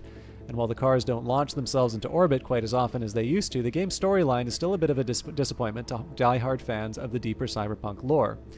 No source for that, by the way. In our re-review of Cyberpunk 2077 from April 2022, Cameron Kunzelman noted, with the game's long tail of updates, there are seemingly infinite chances to go deeper, to rethink some assumptions, and to engage with the genre at least as fully as its founding texts did. Yet none of these things were deemed patch-worthy. It is more substantive, apparently, to make sure there are new apartments, cars, and guns. Seen in this light, Phantom Liberty is CD Projekt's last opportunity for a more complete redemption for its biggest ever video game. By invoking the executive branch of the US, they're going for the jugular of the franchise's deeper lore, and the key to understanding it may be a contemporary tabletop role-playing game. Cyberpunk 2077 is based off of R. Talsorian Games' iconic Cyberpunk tabletop role-playing game universe, first released in 1988 as Cyberpunk 2020. It was later updated. Wasn't there a Cyberpunk 2017? I feel it was a first edition before 2020. I could be wrong on that, though. It was later updated in cooperation with CD Projekt as Cyberpunk Red. Set in 2045, this latest edition of the role-playing game of the dark future serves as a kind of prequel to the video game. While players are encouraged to make up the story as they go along, the timeline from 2020 to 2045 is fairly well established, and that timeline, my friends, is buck wild. The world of R. Talsorian Cyberpunk is a post-apocalyptic alternative future along the same lines as the Fallout series. The big difference here, however, is that instead of its timeline diverging in the 1950s, it takes a hard right turn in the early 1990s, and that's when the Gang of Four, the National Security Agency, the Central Intelligence Agency, the Drug Enforcement Administration, and the Federal Bureau of Investigation, put an end to democracy in the US. What follows is a period of martial law that extends more or less to Cyberpunk 2077's present day. Since it's these four heavyweight three-letter agencies that push the US over the brink into true fascism, consider the introduction of Idris Elba's Special Agent Solomon Reed, a member of the newly enshrined Federal Intelligence Agency, as a big red flag. As fascism becomes the new norm in the US, several large, wealthy states push back. North and South California, Texas, Alaska, and several smaller western states declare themselves to be free states. They're nominally part of the Union, but they reserve the right to withhold resources and cooperation from the federal government at their pleasure. Around the same time, all hell breaks loose in every possible sense of the word. We like to say Cyberpunk is real-world problems turned up to 11, said Cyberpunk Red line manager Jay Gray, speaking with Polygon for background on the story. He's not kidding. Disasters include, but are not limited to, a failed attempt at a large-scale U.S. military intervention in Central America, a neo-Soviet revival and renewed Cold War tensions, the use of tactical nuclear weapons in urban areas, massive disruptions in global energy markets, unchecked corporate warfare, nuclear meltdown, stock market crashes, orbital assault, even drought, man-made plagues, and asteroid impacts. By 2077, that leaves the setting of Cyberpunk 2077, Night City, standing as a kind of futuristic Casablanca, an extraterritorial escape, a place where personal and private interests have dominion over civil norms. It's not the place you want to lose track of a major world leader, that's for sure. It's easy to see why the citizens of Dogtown, a largely lawless setting for Phantom Liberty somewhere near Night City, might have it out for new U.S. President Rosalind Myers. Outside Night City, both American society and the land itself have broken down. People no longer hold allegiances primarily to their town or their country. Those with money are loyal only to the company warlord that they work for, which provides them safety, food, and shelter, not unlike company towns that sprung up across the U.S. at the turn of the century. When mining operations owned the entire town, you worked for a company, Gray said. You bought stuff from the company store, you lived in a company house, you went to a company-sponsored entertainment, and you were paid in company cash. So chances are, if you're a good worker, you're okay. You're living. You may be able to have a family if you want to, or if the company allows you to, but you are basically more a citizen of the company than you are the United States. That's what makes Phantom Liberty such a curious development. By 2077, the United States still exists, but it's repeatedly been broken and humbled for the better part of a century, effectively reduced to the status of a developing nation, but with much larger stockpile of nukes. The military-industrial complex is no longer a threat to democracy because nationalization of the biggest arms dealer in the country helped make democracy a moot point. Things got so bad that the U.S. had to be rebranded as the new United States. Free states still exist in 2077, but both they and the new U.S. are still licking their wounds after a long bloody war in the 2060s. So why is V stepping in to save a toothless petty oligarch? The citizens of Dogtown are likely to represent the biggest losers in this geopolitical scenario, a disenfranchised group isolated from the rough and tumble norms of Night City, likely isolationist in their own right and fearful of any government at all. And once frightened, people tend to turn violent. My gut tells me that just as our Telsorian game, Cyberpunk 2020, was playing on the economic and social insecurities of the late 1980s, Phantom Liberty will similarly play on the economic and social insecurities of today, with world superpowers like China, Russia, Europe, and the US surging with newly emboldened populist zeal. Global politics feels particularly tense. The situation is similarly troubled in much smaller nations, including CD Projekt Red's home country of Poland. How those anxieties will express themselves within a game custom-built to tell intimate stories against a neon-lit urban dystopia is anyone's guess. Cyberpunk 2077 Phantom Liberty will require the original game to play. It is currently up for pre-order on GOG.com, Steam, and Epic Games Store, the PlayStation Store, and the Microsoft Store for $29.99. Our Telsorian game still has plenty of new storylines in the pipe for Cyberpunk Red. That includes a new set of missions based on Netflix's Cyberpunk Edge Runners animated series. Fans can learn more at the official website. Okay, so the article did not resolve the main problem that I have with the headline. Exactly one. Well, I have a slightly different answer to that, but you've got the right idea. So they don't have to redeem Cyberpunk. They don't have to redeem Cyberpunk. It's okay in its own when there's a strong mod community. Perhaps we'll see a few total conversions like in Skyrim. I'll even go so much faster as like the only standard by which this article seems to be holding this game as a failure is its re-review, which says that it could, it could be engaging much more deeper with the lore. But like, even though we have not moved into the second act yet, we've already seen reference to the ill-fated intervention in Central America. That came up in a side quest, which I was able to do in the first act of the game. Having the death of Saburo Arasaka is a fairly major deal. We get to play as Johnny Silverhand and actually be the one to detonate the nuke in Arasaka Tower. I'm not entirely sure that they're being very fair to the game. Now, maybe in like the last two acts, they do not live up to this initial promise of the game, but like, I'm not exactly sure. And again, maybe I need to read the review, but I'm dealing with an article here which is claiming that the game needs to be redeemed. And my question is, does this game need to be redeemed? Because there's a few ways that we can measure this, and I know I talk about this a whole lot. Okay, so there's a reason why I always say, I've been asked to talk about, to say that this game is available on GOG, and it's to deal with the problem I'm going to run into right now. GOG does not publish player information in terms of who's playing it, right? So, I have to use Steam for this because Steam is the only place where I can find this data. So I'm opening up Steam right now. I'm looking at the stats. I think they give like the top 100 games in terms of concurrent players. Let's see if we can find Cyberpunk on this.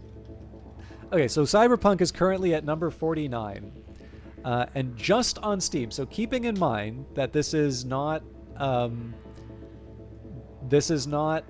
including any console players, and let's just say the console version is irredeemably broken, except even then that's not true. It was really the older consoles that had the big problems.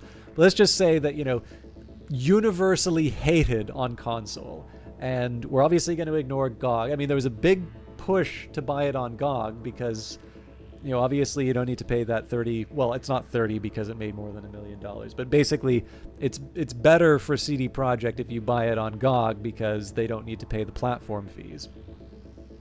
But let's just say, Steam is the most representative number in terms of who's playing it.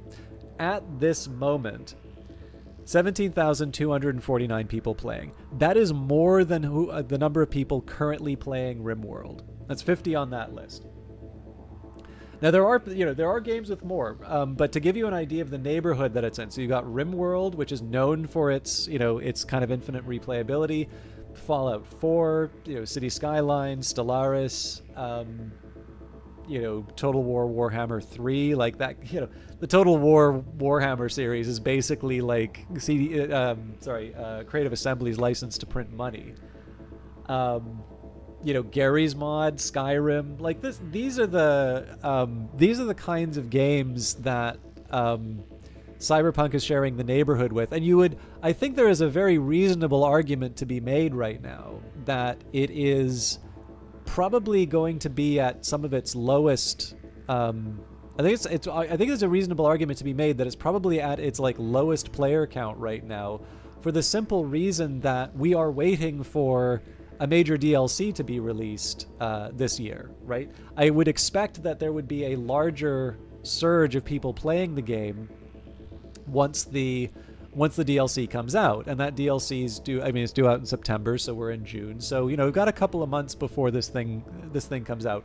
We're not at the point where people are replaying Cyberpunk in anticipation of Phantom Liberty, and still, this is out of everything, including CS:GO and all of that, within the top 50 games that are currently being played on Steam. And again, just keep in mind, I was given a key for this. I'm not advocating you buy it on the other platform.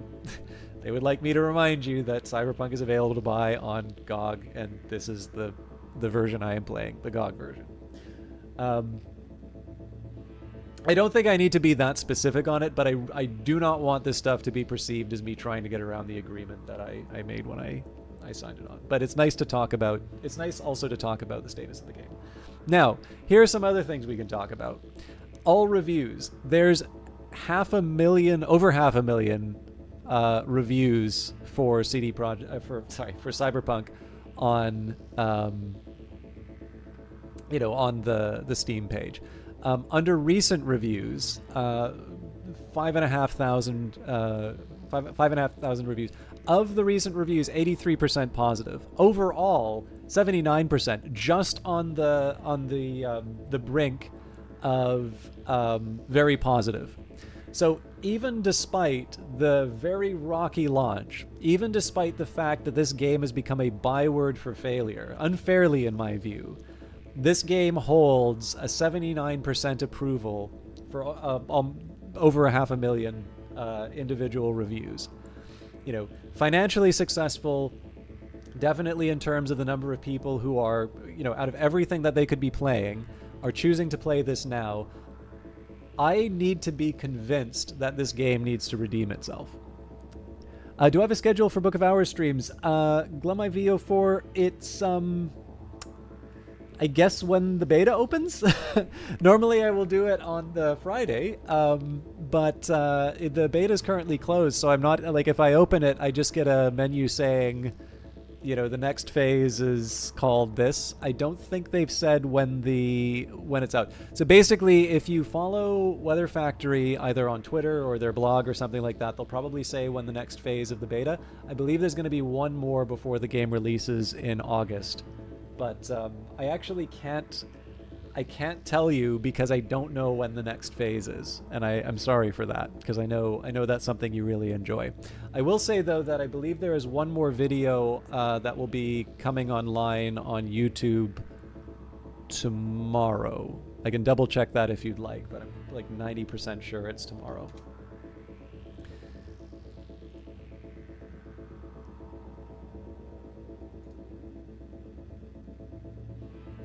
Yeah, so one more at 10 a.m., so that's 9.5 hours from now.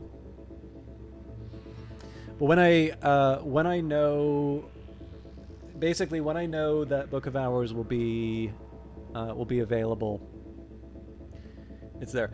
The last one is a 3-hour stream, but in terms of what I got on YouTube, so there's a 3-hour, 7:42, 7:40, so it's almost 20 hours there, 25. Jesus, did I really do a 10-hour? No, 9-hour, but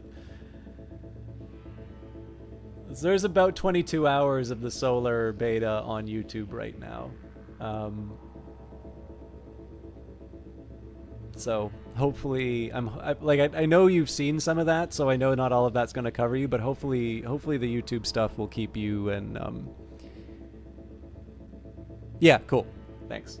But yeah, no, hopefully, like, the intention of doing a lot of solar when I knew it was closing down was to try and have enough videos on YouTube for people to be able to, you know, like, tide themselves over while it's going on. But yeah, the last beta that we see will be the fullest version of the game. I know that the game is going to be...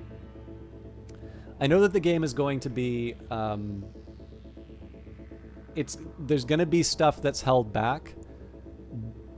So, like, basically, the game that comes out on release, that will be the first that any of us get to see the full game.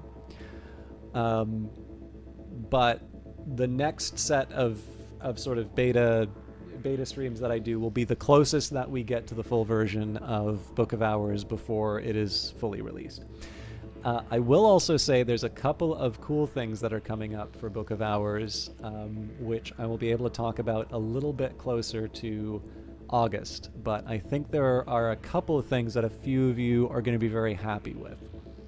So, but I gotta be careful in terms of, like, the things that I announce ahead of time as opposed to the things that, you know, we announce closer to the time. It's always a chance for things to fall apart. But I definitely got some very encouraging emails from people, so I think there's going to be some fun stuff that comes up soon. Okay, anyways, yeah, so I don't want to belabor the point. I mean, at the very least, I wanted to make sure that, you know, I don't like Kotaku's style when they are trying to get attention with provocative headlines. So at the very least, I feel that I should not attribute headlines that Kotaku did not write to Kotaku. So this was Polygon. But again, the idea that it's CD Projekt's last chance to redeem Cyberpunk 2077, not only do I think they didn't, not only do I not think that they have established that Cyberpunk needs to be redeemed, like, this is definitely an unspoken premise that exists throughout the article, and is not at all defended. I don't even really think it's addressed beyond sort of saying, look at our re-review.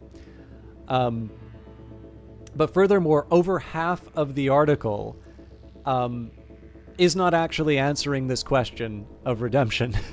I do think it's interesting to inform people about the setting of Cyberpunk 2077. I just think it's a shame that they criticize the game for not going in depth into the lore, and yet for most of the things that they talk about in the setting, they're actually present within the first act. So yeah, and in any case, I think it's kind of clear that I don't agree with that article, and I largely disagree with a lot of the rhetoric around Cyberpunk. And it's funny, actually, because I was deeply skeptical of Cyberpunk at the time. To a certain extent, I still think the game didn't actually deliver on the promise of its initial trailers, but, like, there is no way I could say with a straight face that this is not a good game. I think this is a very good game. I just perhaps think that they maybe did not... I do not think that they served their interests by, you know, by delivering such an arrogant marketing campaign, and then failing to deliver. No, this is still my first run through Cyberpunk.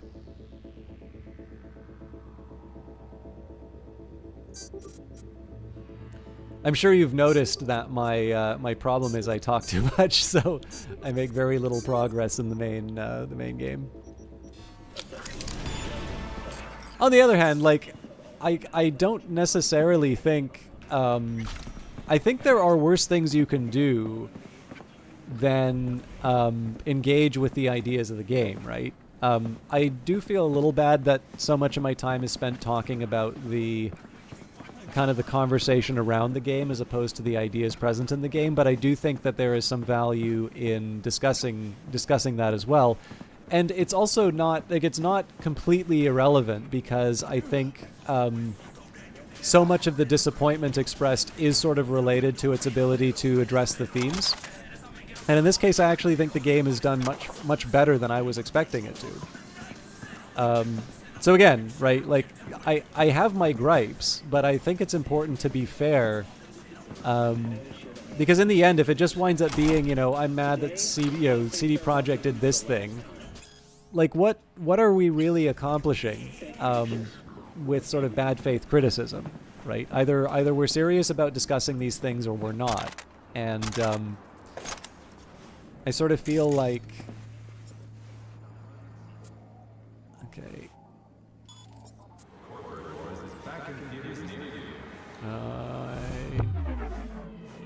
Oh, I screwed up.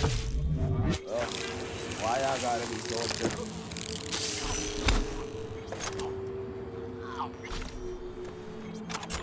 I'm not actually an accountant, but I see your point. Yeah, I am very analytical by nature. That is absolutely fair. But yeah, I don't know. Like there is just something that really bothers me about bad faith criticism of Cyberpunk. That if there's some sort of a gripe with CD Projekt or or with the particular set of topics that they decided to deal with inside of the the world, or just simply, this is so clear in that article that we read. Like, if it's just I'm disappointed by this game, I think that is a completely fair statement to make. I can absolutely see why people are, like, I think I would be included inside of that. Compare what everybody was imagining with the marketing campaign to the game that we got. I would probably say I would count as the people